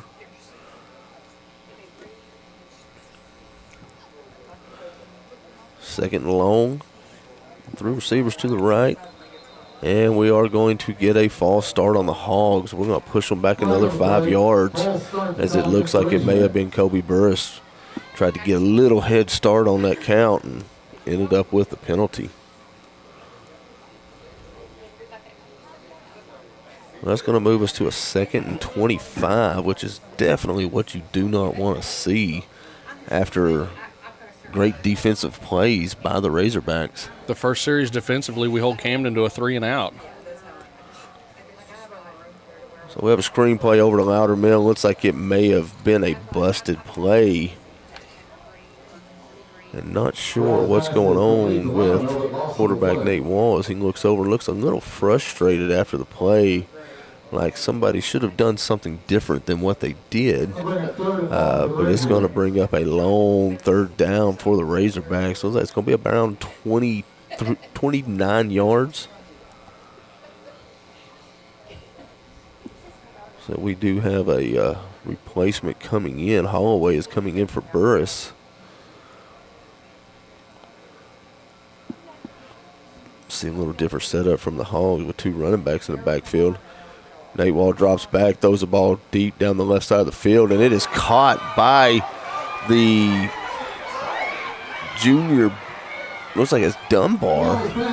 So it is caught by the sophomore Dunbar, and he avoids a tackle and goes downfield and gets the ball all the way down to the Cardinals' 31-yard line on that long completion by quarterback Nate Wall to William Dunbar. So that's going to bring up a Razorback first down.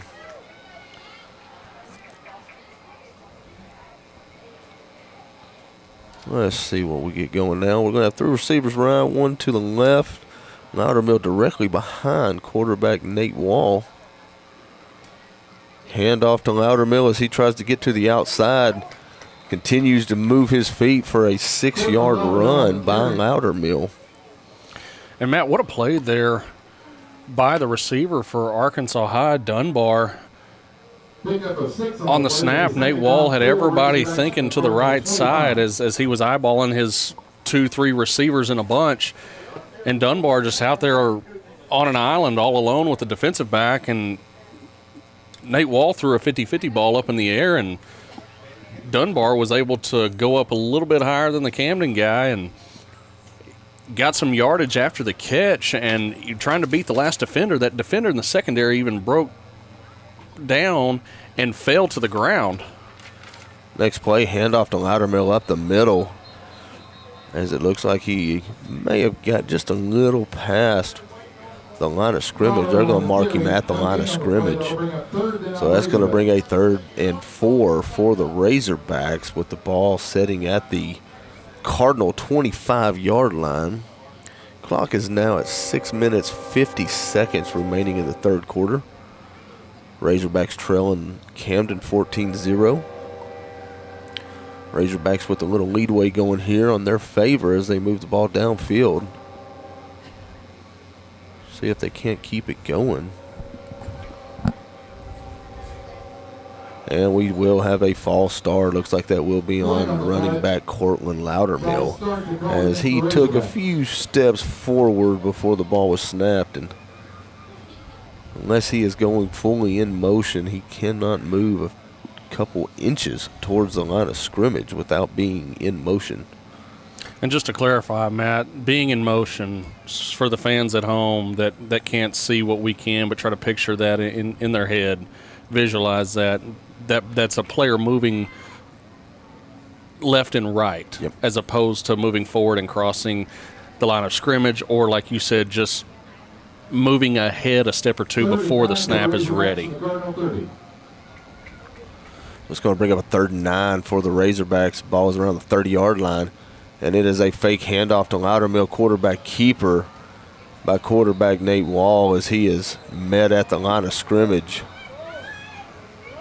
And looks like Wall is not happy about what happened after the play. Whistle was blown, and Wall was thrown to the ground after the play was over with. And looks like Nate was kind of looking towards the official trying to get that call, and was not made. So that's going to have a 4th and 11 for the Razorbacks now, with 5 minutes 35 seconds remaining in the 3rd quarter. Holloway coming in for sophomore Kobe Burris.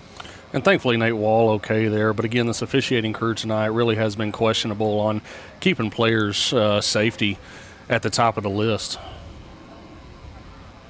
Drop back throw downfield to Dunbar as it was thrown over his head, and Wall takes a shot by number 6, Darrell King, after releasing the ball.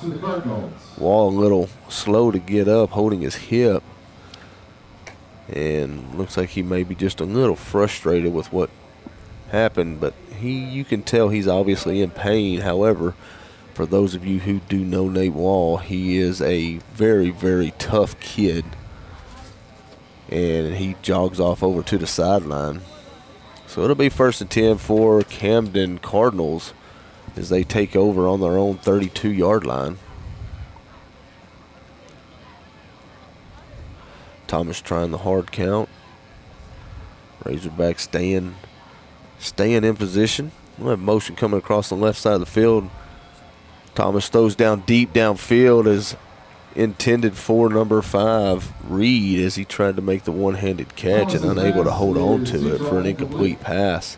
Bring up 2nd and 10 for the Cardinals. So, Brandon, one thing I've seen out of Thomas tonight is he does have a pretty good arm. Talking with one of the coaches up here, they said that he is a Arkansas commit center fielder for Camden. Quick pass over to number 4, Haygood, as he is brought down in the backfield. Leading the way is Jeremiah Jones along with number 35, Rodney Kinley. And they're going to give him a 3-yard loss on that play. Kinley will have to come off of the field for one play as his helmet came off. So Kinley, I'm sure, will sit for one play, get his helmet readjusted, and be back out there the next play. That's going to bring up a 3rd and 15.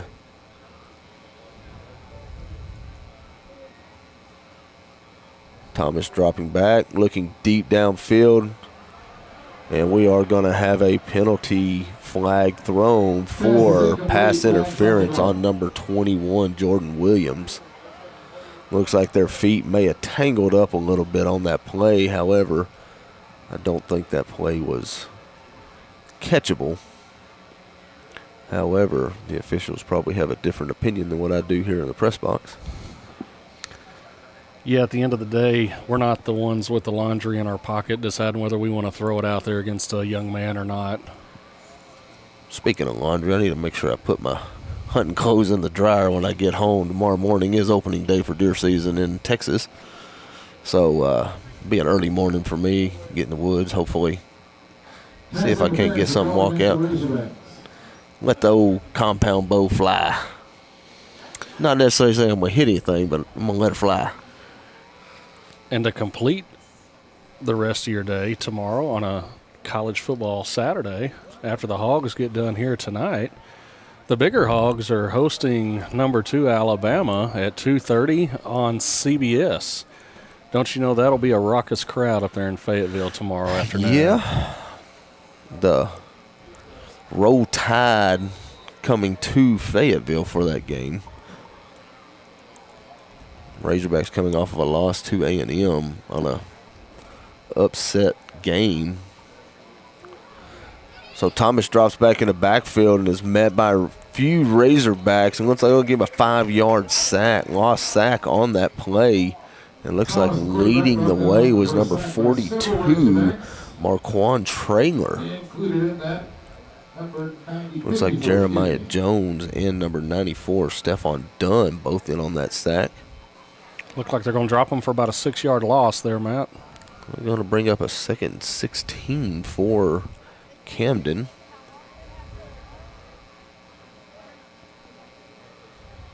Thomas trying a few hard count snaps. Looks back over to the sideline. Drops back, looking for his target on the far right side, as it is another one-handed catch attempt by number 5, Jarvis Reed, as it is incomplete. Thomas's pass is too tall, incomplete. They'll bring up 3rd and long. That's going to bring up a 3rd and long for the Cardinals. And, Matt, it looks like number 5 there, Jarvis Reed for Camden, seems to be the favorite target for Martavius Thomas, the quarterback. Sitting up here in the booth tonight, countless times, those two have tried to hook up down the right side. So I don't know if they just see something that they like. They're picking on the Arkansas High cornerback. Luckily, hasn't been too successful so far. Thomas scrambling to his right as he tries to hit a receiver on the far right side of the field, and he is brought down out of bounds, just short of the first down. So that's going to be about a 10-yard completion to number 4, Haygood. So we'll have 4th and 5, ball sitting at the Cardinal 47-yard line. And looks like the Cardinals will try to go for this 4th down, because they are right there around midfield.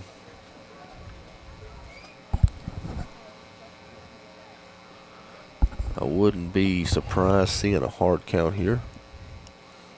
Got to stay disciplined here if you're There Arkansas. it is, and it actually causes fooled their own guy. Fools Camden's, and they're going to end up with a penalty for false start. So that'll put them back 5 more yards, and it'll be 4th and 10, as I would assume that we would see the punt crew come on now. Good to see a self-inflicted wound there go the other way and be against the opposition. So they're going to leave Thomas on the field for this 4th and 10. 3 minutes remaining in the third quarter. Looks like they're going to do a quick punt as Burris receives the punt around the 25-yard line, hits a gap, finds him a hole, ends up around the 46-yard line. That was sophomore Kobe Burris on the punt return. Really good return there by Burris. You know, I was impressed with the kick. You got your running back sitting in the backfield, and quarterback shifts over to the left and direct snap to the running back and gets one off quick. And, I mean, put a pretty good spiral and kick on that punt. And Burris just manages to receive it around the 25-yard line and ends up making it all the way to the 46 or the 47-yard line of the Razorbacks. So Razorbacks will have a 1st and 10 with 2 minutes, 54 seconds in this third quarter.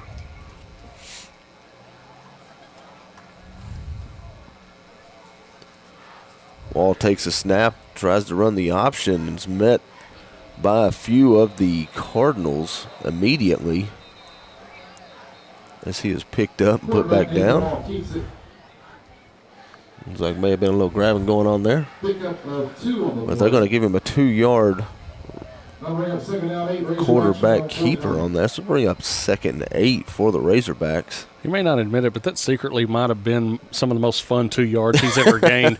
He looked like a hero being lifted up after winning a game on the last shot or the last pass, you know, whatever sport you want to use there. But Nate Wall, for you fans at home, on this gang tackle by Camden-Fairview, held his ground and literally ended up sitting on top of his lineman and the Camden lineman as they were looking to celebrate him. Looks like we will have a false start against the Hogs. So after the 2-yard run by Nate Wall, we will move back 5 more yards. Bring up a 2nd and 13. As that has just seemed to have been the story that is going on tonight's game for the Hogs. Just gain a few yards and let's push it back and start it over again.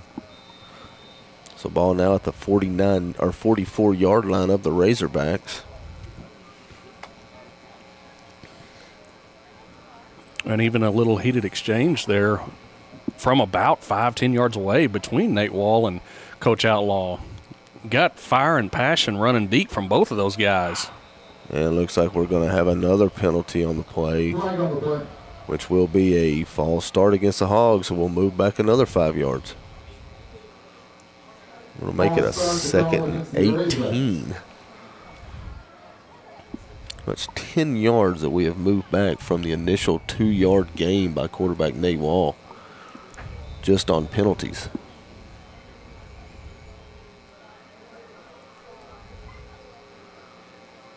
So ball now sitting at the 39-yard line of the Razorbacks. Just under 1:30 remaining in this third quarter. And we have another penalty on the play. Looks like it will be another false start against your Razorbacks. So we will move another 5 yards back as we replay this second down for the third time. Be 2nd and 23. Hogs managed to make it all the way up to their own 49-yard line. Now the ball is sitting at their own 34-yard line.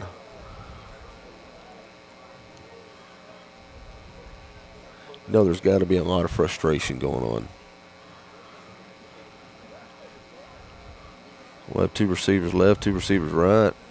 Loudermill going in motion over to the far left side of the field. Wall drops back. Looks like he may be trying for a screen play, but he is met in the backfield by number 6, Daryl King on the sack. It'll be another 8-yard sack. Actually, once I throw, I'm going to give him no, it's going to be an 8-yard sack. Now it's going to be 3rd and extremely long for the Razorbacks. 3rd and a mile, as you might have heard before. But the last time we had a 3rd and a mile, had the completion over to Dunbar for the first down. Indeed we did, Matt. 30-something yard play. Very good recall there. See if we can work a little magic here as the 3rd quarter winds down, 10 seconds left. Looks like this snap will get off before the quarter ends. Handoff to Loudermill as he tries to hit the outside corner and brought down after about a 6-yard gain on the play. That's going to bring up 4th and long for the Hogs, but that will end the 3rd quarter. So after 3 quarters of play, Camden-Fairview Cardinals 14, your Arkansas High Razorbacks 0 as we move the ball down the field and switch sides going to this 4th quarter of this football game tonight. Let's take a 60-second timeout here on 98.7 Real Country, home of the Hogs.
However, that did go pretty quick. I know. All right, welcome back as we get ready to start the 4th quarter of this Friday night football game as Camden-Fairview Cardinals lead the Arkansas High Razorbacks 14-0. Razorbacks will start this 4th quarter with a 4th and extremely long. Looks like we're going to say 4th and 24. It looks like the Hogs will be in their regular offensive. It looks like they're going to have quarterback Nate Wall drop back to about 8 yards. I'm sure he will punt this ball away on the snap. And he does punt the ball towards the right side as it goes out of bounds. And we will call that down at around the 36-yard line. So Cardinals will take over 1st and 10 at their own 36-yard line. 11 minutes, 53 seconds remaining in this ball game. Cardinals leading 14-0 over the Hogs. It's been a very, very hard-fought battle on both sides. Low-scoring game so far. It's been back and forth. Penalties on both sides have affected both teams. Need another big stop here from the Hogs, Matt. They've been very successful tonight overall, ultimately, and weathered the storm of all those penalties. Only down 14-0. They're within striking distance. They got to put something together here. So we will have a handoff to Lanford as he goes down the left side, gets past the 1st down mark and brought out of bounds by number 12, Marcus Floyd, after a 15-yard gain. So that will move the chains for a 1st down as ball is placed at midfield.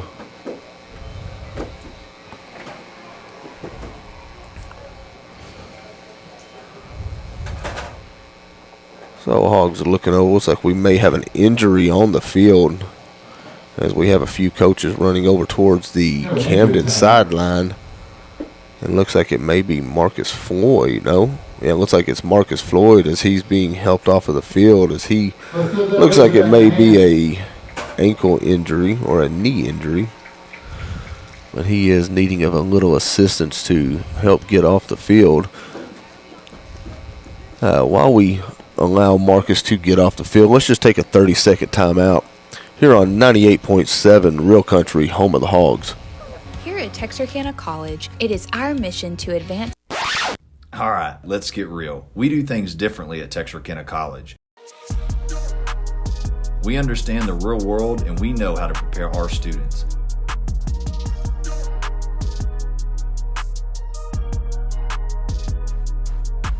Whether you're starting right out of high school or starting over, there is something for everyone at Texarkana College. Learn more at texarkanacollege.edu.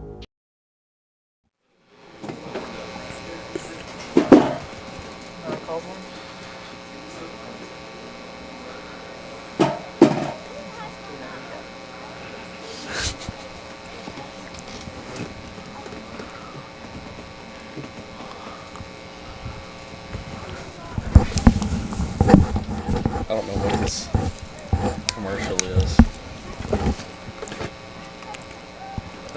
Oh, Smiles of Arkansas. Whoever's doing this commercial, I always crack up anytime I hear it on the radio. They say Texarkana.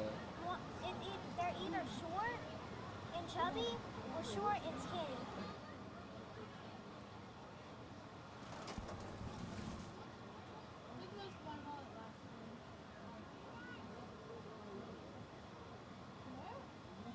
Nothing, be quiet, shut up. I am not talking to you. I am talking to Al. I am talking to Alice Buchanan real quick. It's Alice Echo Buchanan. Wait, I will hurt you so badly. All right, welcome back as Floyd was still down on the field. Looks like he tried to make his way over to the sideline, and then they just went ahead and they take a little break. But he is being helped off the sideline by the medical staff. Hopefully he's got just him a little stinger there on his knee or ankle, and we'll be able to return to this ball game. So we will resume play. We got 11 minutes, 46 seconds remaining in this ball game. Camden leading the Razorbacks 14-0. Ball placed at midfield as we start back with a handoff to Lanford as he tries to break it up the middle, manages to gain 3 yards on that run. So that'll bring up a 2nd and 7 for the Cardinals. That defensive front there for the Razorbacks, Matt, holding strong here. Good stand right there. Even though Lanford got 3 yards, they shortened him up, stood him up in the hole. Got to continue to hold here and get that ball back. A lot of time left. That clock not running continuously like it usually is, being down only 14-0. Ball sitting into Razorback territory on their own 47-yard line. Drops back deep to pass downfield, intended for number 32, which will be William Hinton, as the ball was broken up by number, looks like that was number 7, Javen Davis. So that's going to bring up a 3rd and 7 for the Cardinals.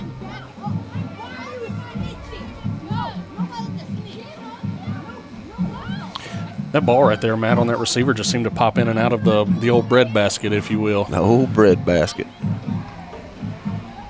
Thomas drops over as a swing route to number 4, Haygood. Looks like he was unable to hold on to the ball. Thomas's pass to Trent Ended up with Christian Roberts and Kyron Young right in his face. It looks like that may have been a not have the ball before you decide to turn up field, or heard footsteps, as I've heard before. Yeah, got to do the first thing first before you can do the second before thing. you can run. You got to crawl before you can walk. I'm going to bring up a 4th and 7 for the Cardinals.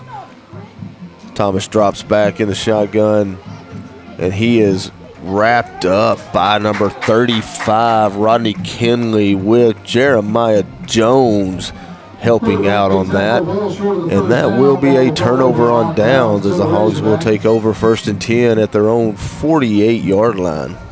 First and 10 Razorbacks from their own 48-yard line.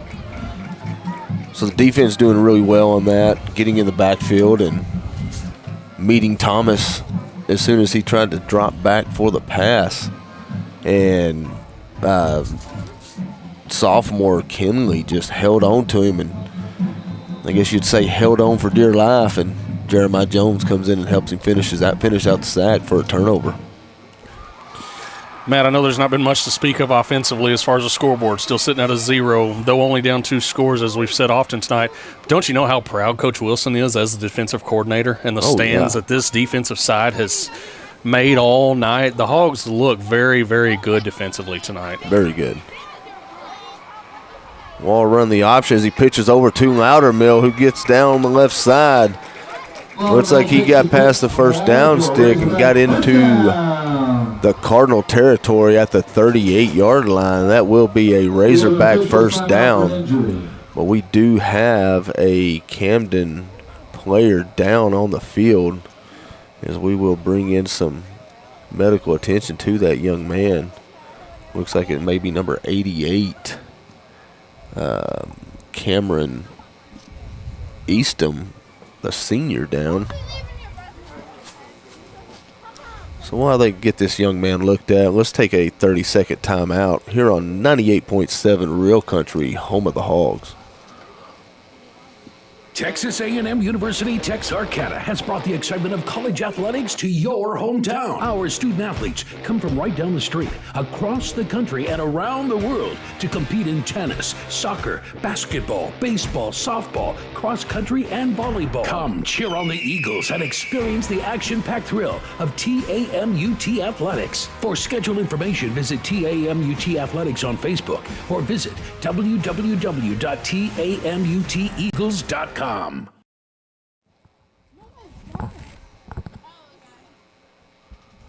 right, welcome back, Hog fans, as they are picking up that young man and helping him off the field. Looks like that was number 88, the senior, Cameron Eastham. He was a little shooken up on the play. He'll walk back over towards the sideline unassisted. So that's always a good thing to see for any young man that gets injured on the field, is not needing the assistance of anybody to help walk off the field. Matt, you referenced hunting a while ago, and for you and your excitement to be out tomorrow morning in the woods. I want to just quickly point out it's the first Friday night we've seen the long sleeves come out in the stands. Hey, and that's the perfect timing with deer season starting tomorrow morning, is a little cold front coming through. Get those deer moving. All right, so we go back into play, and Wall drops back and tries a dangerous screen play intended for number 16, sophomore William Dunbar. And that could have been very dangerous, throwing on the far end of the field, as one of the D-backs for the Cardinals flying in as he read that play perfectly. And ball just out of his reach. And if he would have been there just a second earlier, that would have easily have been a pick six. A house call, as they call it. So this is a unique formation that we were seeing here, and we have 2 linemen out wide with the receivers, as now they do go into motion back to the center of the field. Wall drops back, throws over to the freshman DeAndre Burnell, who was unable to hold on to that pass. So that's going to bring up a 3rd and 10 for the Razorbacks.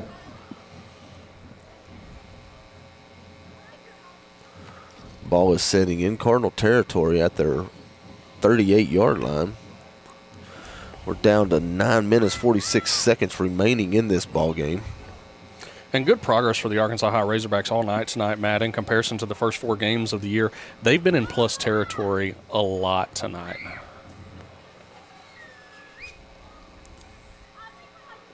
Handoff to Loudermill on the far right side as he finds a seam and takes it right up the middle.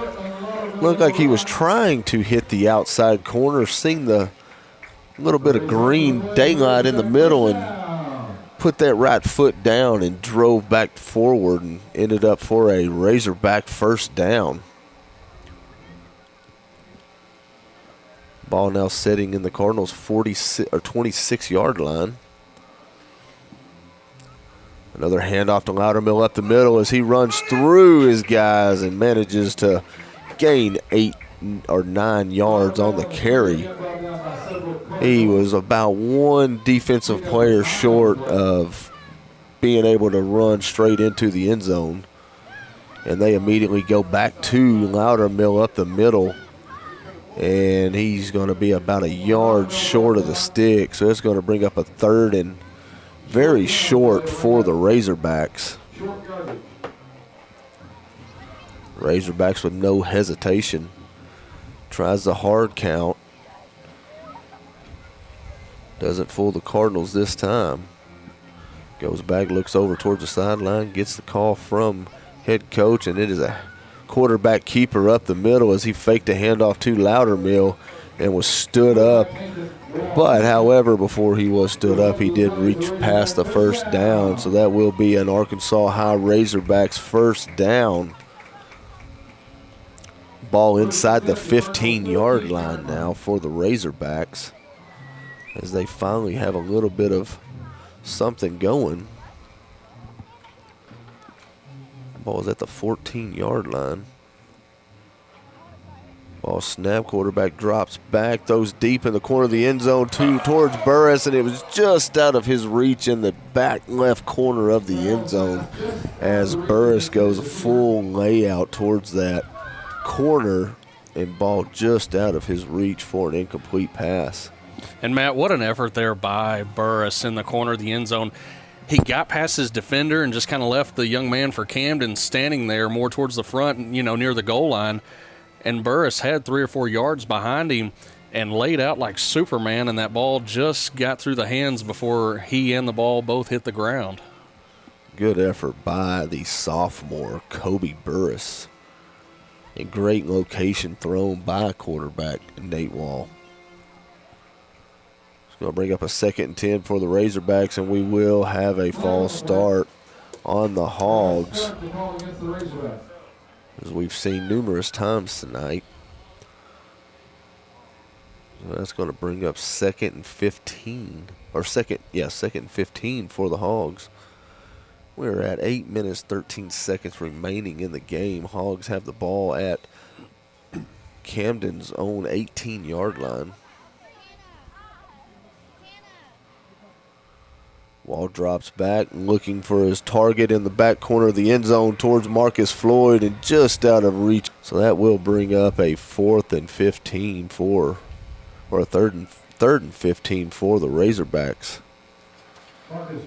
Another shot in the left corner of the end zone, just out of reach for the receivers. Matt, those balls look good coming out of Nate Wall's hands. They're spiraled, floating, just like you want, just like you practice. And the receivers have been open both times. They've gotten right past the defenders and are wide open, just a little over their head. Wall drops back, checks his first target, goes downfield, looks for a second target. Intended for number 25, Kobe Burris, but there is a flag on the play, and looks like we may have a pass interference against number 6, Daryl King. And, in fact, it will be defensive pass interference, Matt. Probably the biggest penalty called so far tonight in favor of Arkansas High, as they're knocking on the doorstep here from the 14-yard line, trying to punch it in. Just under 8 minutes left. Makes you wonder, too, if Arkansas High can get a score here, the way they like to milk the clock, if they can get a defensive stand after this against Camden's offense, what does Coach Outlaw do to speed things up, Oh, yeah.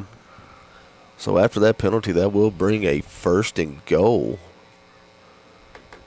as the ball is sitting on. Well, should be an automatic first down after a defensive pass interference. However, they are showing a 3rd and 5. Direct snap to Loudermill as he tries to hit on the outside corner and toting a few of the receivers. He's still on his feet, and he is going towards the goal line and does manage to continue to run into the end zone for an Arkansas High Razorback touchdown. You talk about effort, that is an effort play right there. He was met at around the 6-yard line and continued to just pound those feet into the ground, carries a few of the defensive guys with him, and then you see the rest of the Hogs come in and help push the pile and get Loudermill into the end zone for a 9-yard touchdown run. What a powerful young man. We say it every week, and those fans at home that can't see the young man in person like we can, what an exciting guy to watch. On the 2-point conversion play, the Razorbacks run a little trickery as they do their crazy formation with all their linemen on the far left side, a single center wall in the backfield at quarterback and 2 receivers to his right. Runs an option play to the right side to Marcus Floyd, who looks like he was going to be stopped around the 3-yard line and manages to do the little Tebow jump pass. And you know who was waiting in the corner of the end zone for that? The freshman, Burnell, who's burst onto the scene last week in his first start of varsity action, continues to make an impact on this offense for the Razorbacks. So that will bring your score with 7 minutes, 42 seconds remaining in this game. Camden Cardinals 14, your Arkansas High Razorbacks 8. And we have Hayden Moya to kick off as he does his little pooch kick down past the 20. And the ball is rolling and picked up finally at the 5-yard line by the Cardinals. Block in the back. And he's still on his feet and finally brought down at the 30-yard line. And we looked like we thought we saw a block in the back. I was almost 100% certain that they would have called that. However, there was no call on the play, and Coach Outlaw was looking hard over at the official as it happened right directly in front of him. And was no penalty, so the Cardinals will take over 1st and 10 at the 30-yard line with 7 minutes, 33 seconds remaining in this ball game.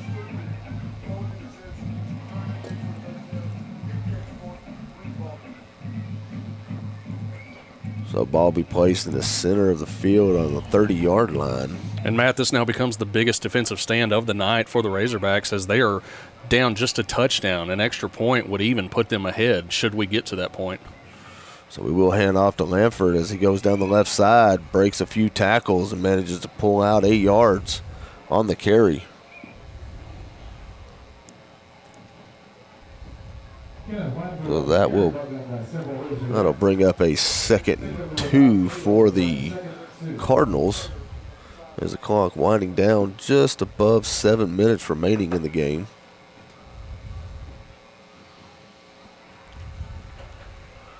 Second and 2, Thomas drops back, trying to look at his first target deep, scrambles down, throws over to number 5, Jarvis Reed on the completion, and he is met by number 42, Marquand Traylor. After enough for a first down for the Cardinals. Ball now sitting at their own 47-yard line. Clock continuing to wind down, just under 7 minutes left in this ball game as the Cardinals are starting to try to milk the clock a little bit more than what they have been all game. Thomas drops back, looks deep downfield for number 4 as it is caught by Haygood, and he is at the 10, he's at the 5, he is in the end zone for a 53-yard touchdown pass by Martavius Thomas. And on that reception was number 4, Trent Haygood, as they put the ball in the end zone, bringing the score 20-8, Cardinals over the Razorbacks. As number 31, Khan, comes in to attempt a PAT. Ball is snapped, kick is up, and it is good for the point after. So that'll bring the score Camden-Fairview Cardinals 21, Arkansas High Razorbacks 8, as we are just under 6.5 minutes remaining in the game. Brandon, we were talking about. You've spent years working hard to create your financial security. Reward yourself with a checking account designed specifically for you by a bank that shows you the outstanding level of customer service you deserve. With State Bank's Elite Checking, you can qualify for a competitive rate of interest, no monthly service fee, free checks, and superior customer service. Let State Bank be your bank for service, relationships, and living life to its fullest.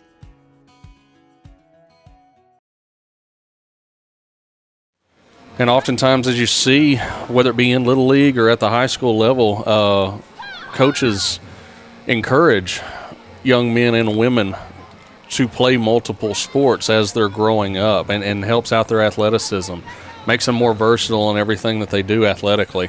And right there, Thomas's skill set showing off. So Collins' kick goes down to the 10-yard line, where it is picked up by number 6, Holloway, as he gets on the outside corner, has one defender left to beat, and is tripped up by the kicker as he makes it all the way down to the 45-yard line. But we do have some dirty laundry on the field as we wait to see what that penalty is. And I would probably be willing to bet it's a hold or a blocking in the back.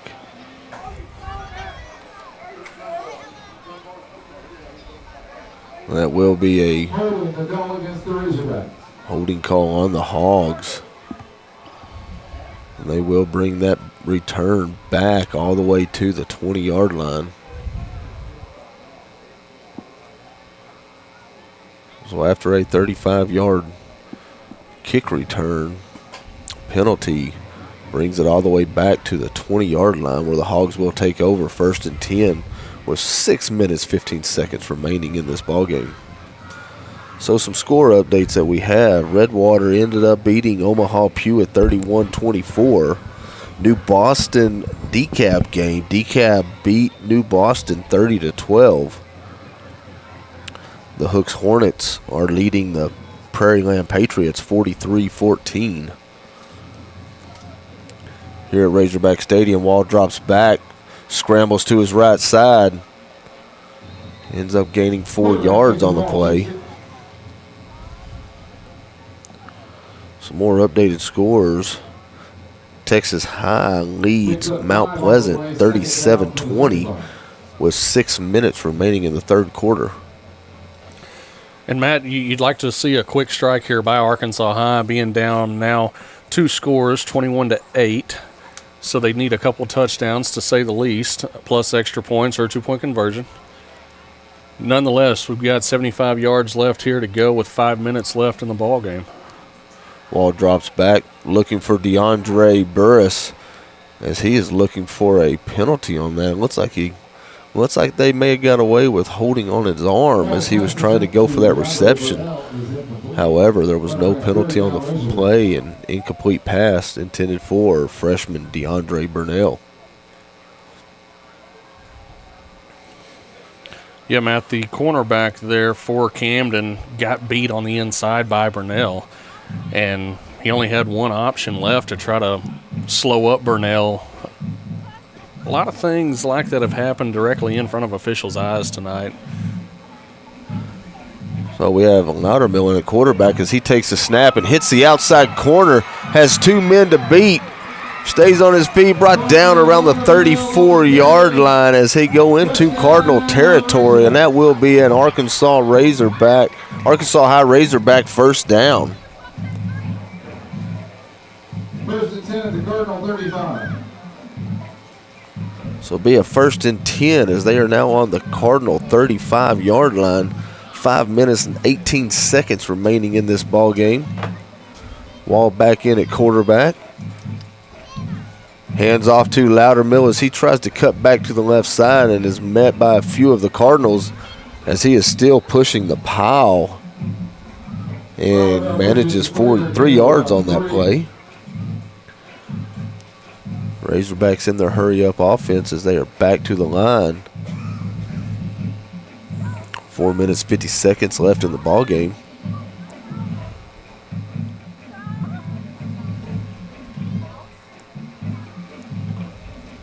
Wallace shotgun, Loudermill to his right, 3 receivers to his far right. Freshman DeAndre Burnell, single receiver on the left side. Fake handoff to Loudermill, quarterback scramble. As he stays on his feet on the outside corner, reaches towards the first down. It looks like he will have enough. That will move the chains. Nate Wall doing an excellent job there, Matt, of once again keeping a play alive. Getting bottled up in the pocket there and burst outside down the right sideline and picks up another very important first down for the Razorbacks. So that's going to place the ball at the Cardinal 24-yard line. 4 minutes, 10 seconds left in the game. 1st and 10 for the Hogs. Wall drops back, looks in the back left corner of the field again as it is caught by the freshman DeAndre Burnell, and he is in the end zone. However, we do have an offensive pass interference call against the Hogs. So that will bring the ball back. So that touchdown will not count for the Razorbacks as they get an offensive pass interference call.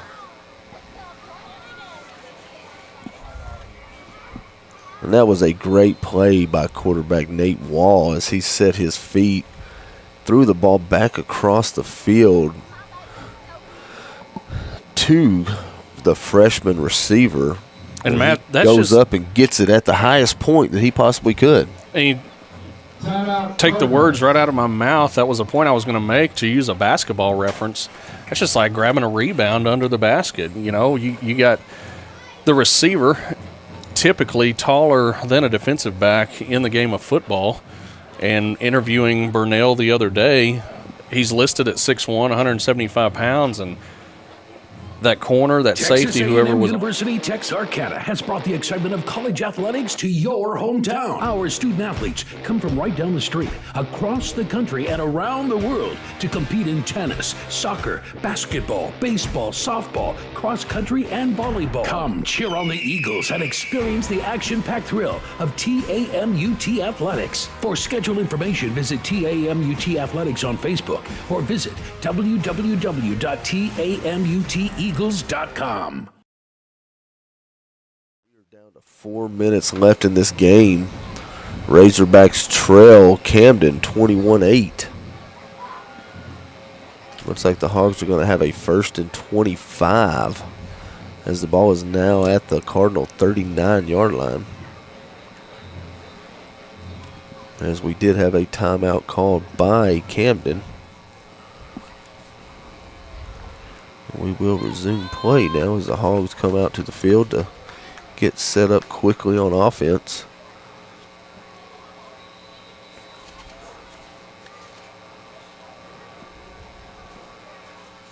Fake handoff to Dunbar as Wall tries to scramble and is brought down at the line of scrimmage. Wall keeps it for a short gain. So that will bring up a 2nd and 25 for the Razorbacks. Clock now at 3 minutes 40 seconds left in the game. Razorbacks really have to get something going here quick. Yeah, Matt, can't afford to take a lot of time off the clock, which is exactly what they're doing. Again, that may go back to the fact of having a younger team and just not understanding the sense of urgency. Wall drops back, throws across the middle to Marcus Floyd as it is completed. He tries to change directions in the center of the middle of the field. Looks like he gains about 18 yards on that play. So that is going to bring up a 3rd and manageable now with, let's say, 3rd and 7. Wall hurries up to the line, trying to get this play off as quick as they can. Ball is snapped to Wall. Everybody's kind of confused on the play. And the ball is picked off by Camden as the ball looked like it was Wall tried to throw the ball away, But it is picked off by number 26 of Camden, Jabari Spencer, as he makes it all the way down to their own 48-yard line, where Camden will have a 1st and 10.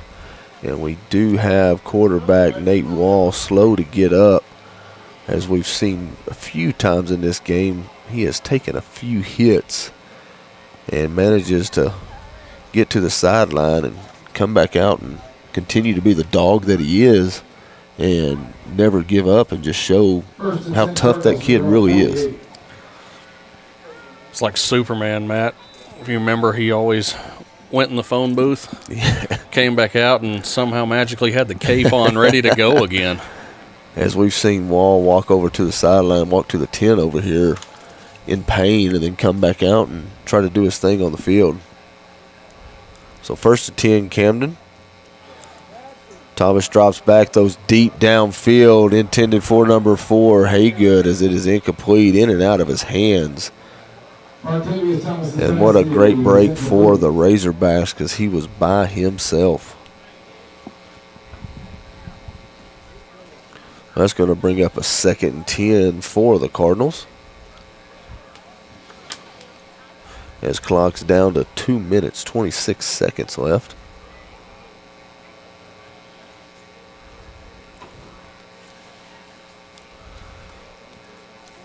Thomas in the gun, quarterback keeper to the left side.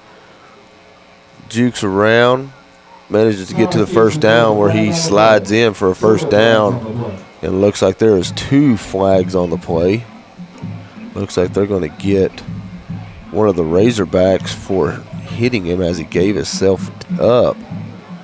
Not sure I agree with that call, as it was kind of a difficult slide that he tried to make. Looked more of like him just trying to drop to a knee after getting past the 1st down mark. And one of the players for the Razorbacks was just still had his momentum going, trying to avoid him and tried to jump around him, and got a call penalty.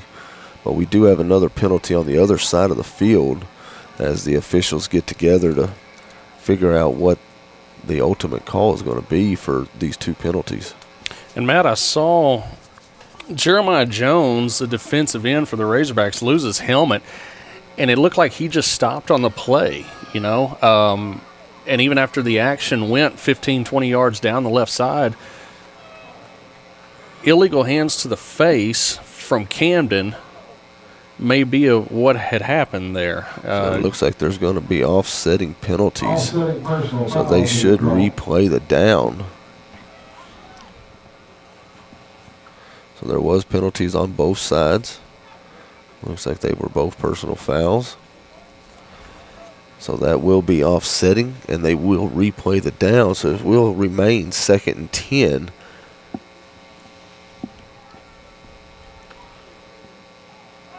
We're going to have the Camden coach come out on the field and talk with the head official to see what he may be able to change on that call. But looks like the official throws his hands up in the air and says it is what it is.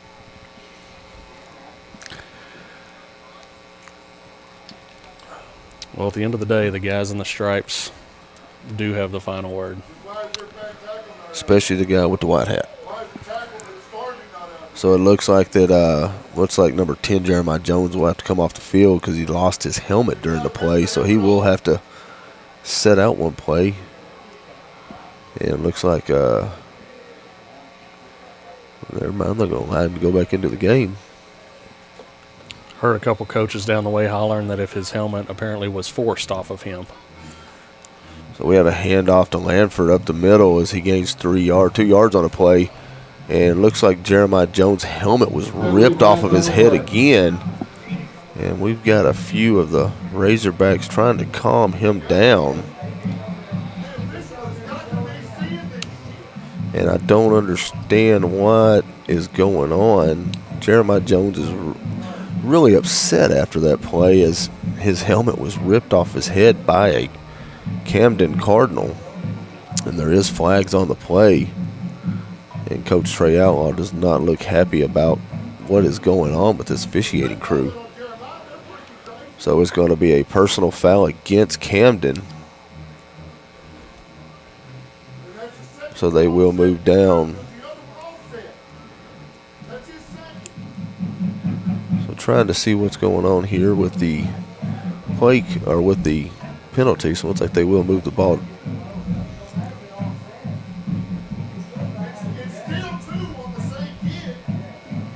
And Matt, I also begin to wonder at the high school level, again, as we hear Arkansas High coaches in our background getting excited about what's going on, obviously, with the game coming to an end, 2 minutes left, and still only down 2 scores, and very possible if the ball bounces our way very quickly on either side of the ball, Arkansas High is still very much in this game.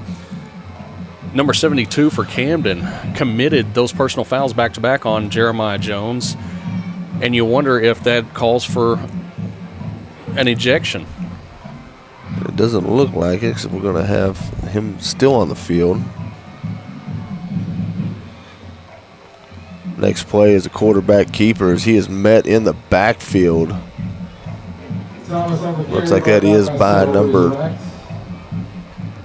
15 of the Hogs, Kyron Young.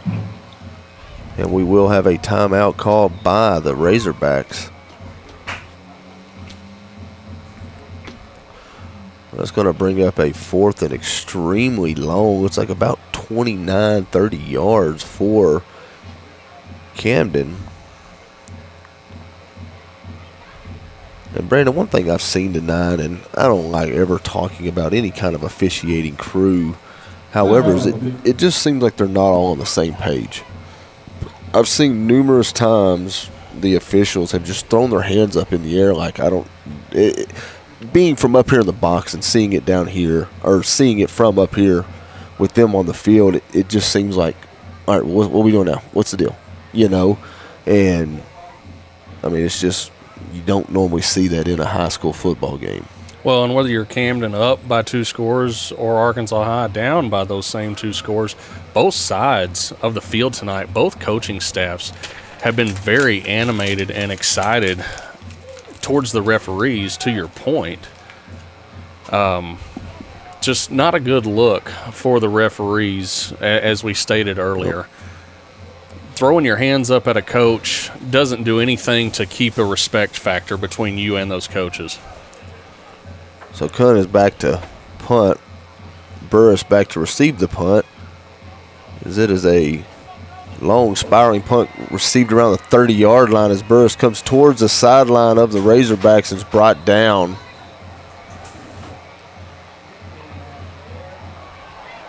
It looks like we're going to have another personal foul against Camden as one of the players from Camden shoves Holloway of the Razorbacks.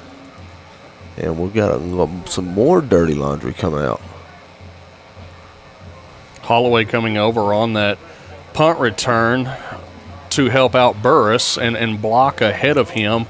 Burris gets tackled, and Holloway comes in at the end of the play there, and he actually jumped over Burris and the guy tackling Burris to avoid contact, and he accidentally bumped into the Camden guy. But as we've seen for the previous 3 full quarters and now almost with the 4th quarter done, very nasty, contentious things going on physically between Camden and Arkansas High.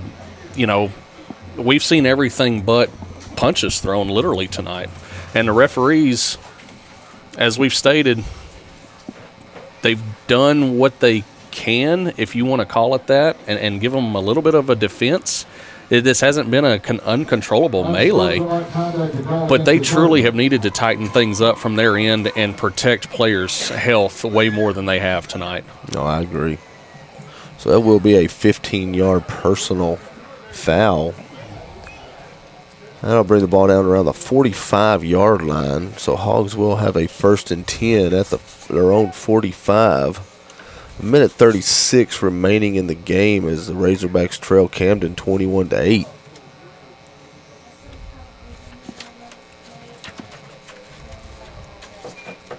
Looks like we'll see the Hogs going into a hurry up offense.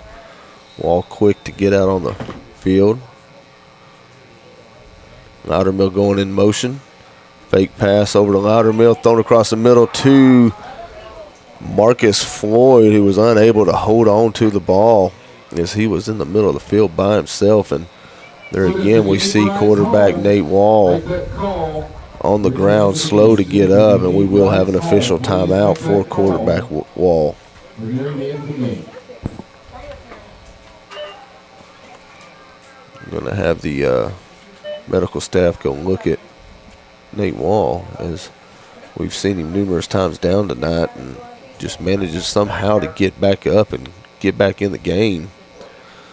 So it looks like let's go ahead and take a 30-second timeout here on 98.7 Real Country, home of the Hogs. A shield against the elements. Comfort in the midst of chaos. Shelter in the aftermath of destruction. For 75 years, Shelter Insurance has remained true to our promise to be there when you need us most. This is the heartbeat of our company, our why. Shelter Insurance. For your auto, home, and life. In Arkansas, see Brian Bolt for a free insurance review.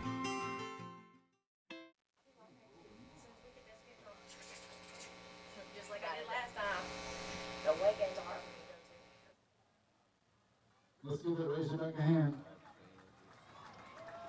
Nate Wall is walking off the sideline under his own power, holding his, looks like it may be his hip that was injured on the play. But it looks like he's going to try to stay on the field and tough it out and try to get something going for the Arkansas High Razorbacks. So it'll be a 2nd and 10. Ball is at the 45-yard line.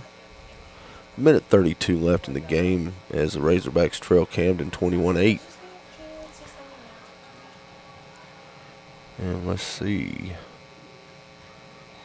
where, so quarterback Nate Wall is on the sideline, so they will bring William Dunbar in to do the quarterback duties here with a minute left in the game. Pass over to freshman DeAndre Burris as he jukes past the receiver or the defender and fumbles the ball and is recovered by number 16 of Camden as he is brought down by Cortland Loudermill. But we do have a penalty on the field. Let's see what kind of call we get here.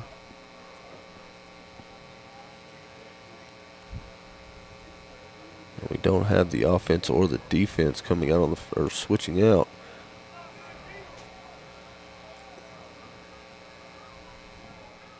So, not understanding the call on that, it showed it was a holding call on the defense. However, the penalty was declined. But the referee also looked behind him to the Camden bench to get the answer of accepted or decline. So it may have just been him throwing the hands the wrong direction. But the penalty was declined, and it will be first down for Camden as they have the ball now at the 45-yard line of the Razorbacks. It looks like they are in their victory formation as we have a minute 22 remaining on the clock. Thomas takes a snap and does take a knee. Quarterback takes a knee. So the ball will be at midfield now. Looks like we'll have one more play that'll have to be done in order for this game to have the clock run out, as the play clock is at 30 seconds and the game clock is at a minute. Thomas will wait for the clock to go all the way down to about 1 second left on the game play clock. Snap this ball and kneel it, and it should be the last play of the game, as we're now under 40 seconds where he can take the snap and kneel it.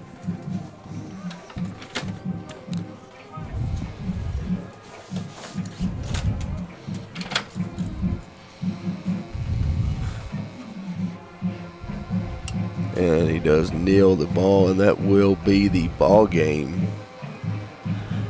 as the Camden-Fairview Cardinals take the win over the Arkansas High Razorbacks 21-8. So it looks like we got a little bit of talking going on between the two teams at midfield as Outlaw just goes over to his guys and says, let's just go ahead and get off of the field. So that will end our ball game tonight. We will be playing next Friday at 7 o'clock in Hot Springs, or is it? We'll be at Lakeside. Lakeside High School. They're in Hot Springs as the Razorbacks will take on Lakeside Friday night, October 7th. So, Brandon, what's your final thoughts of the ball game tonight?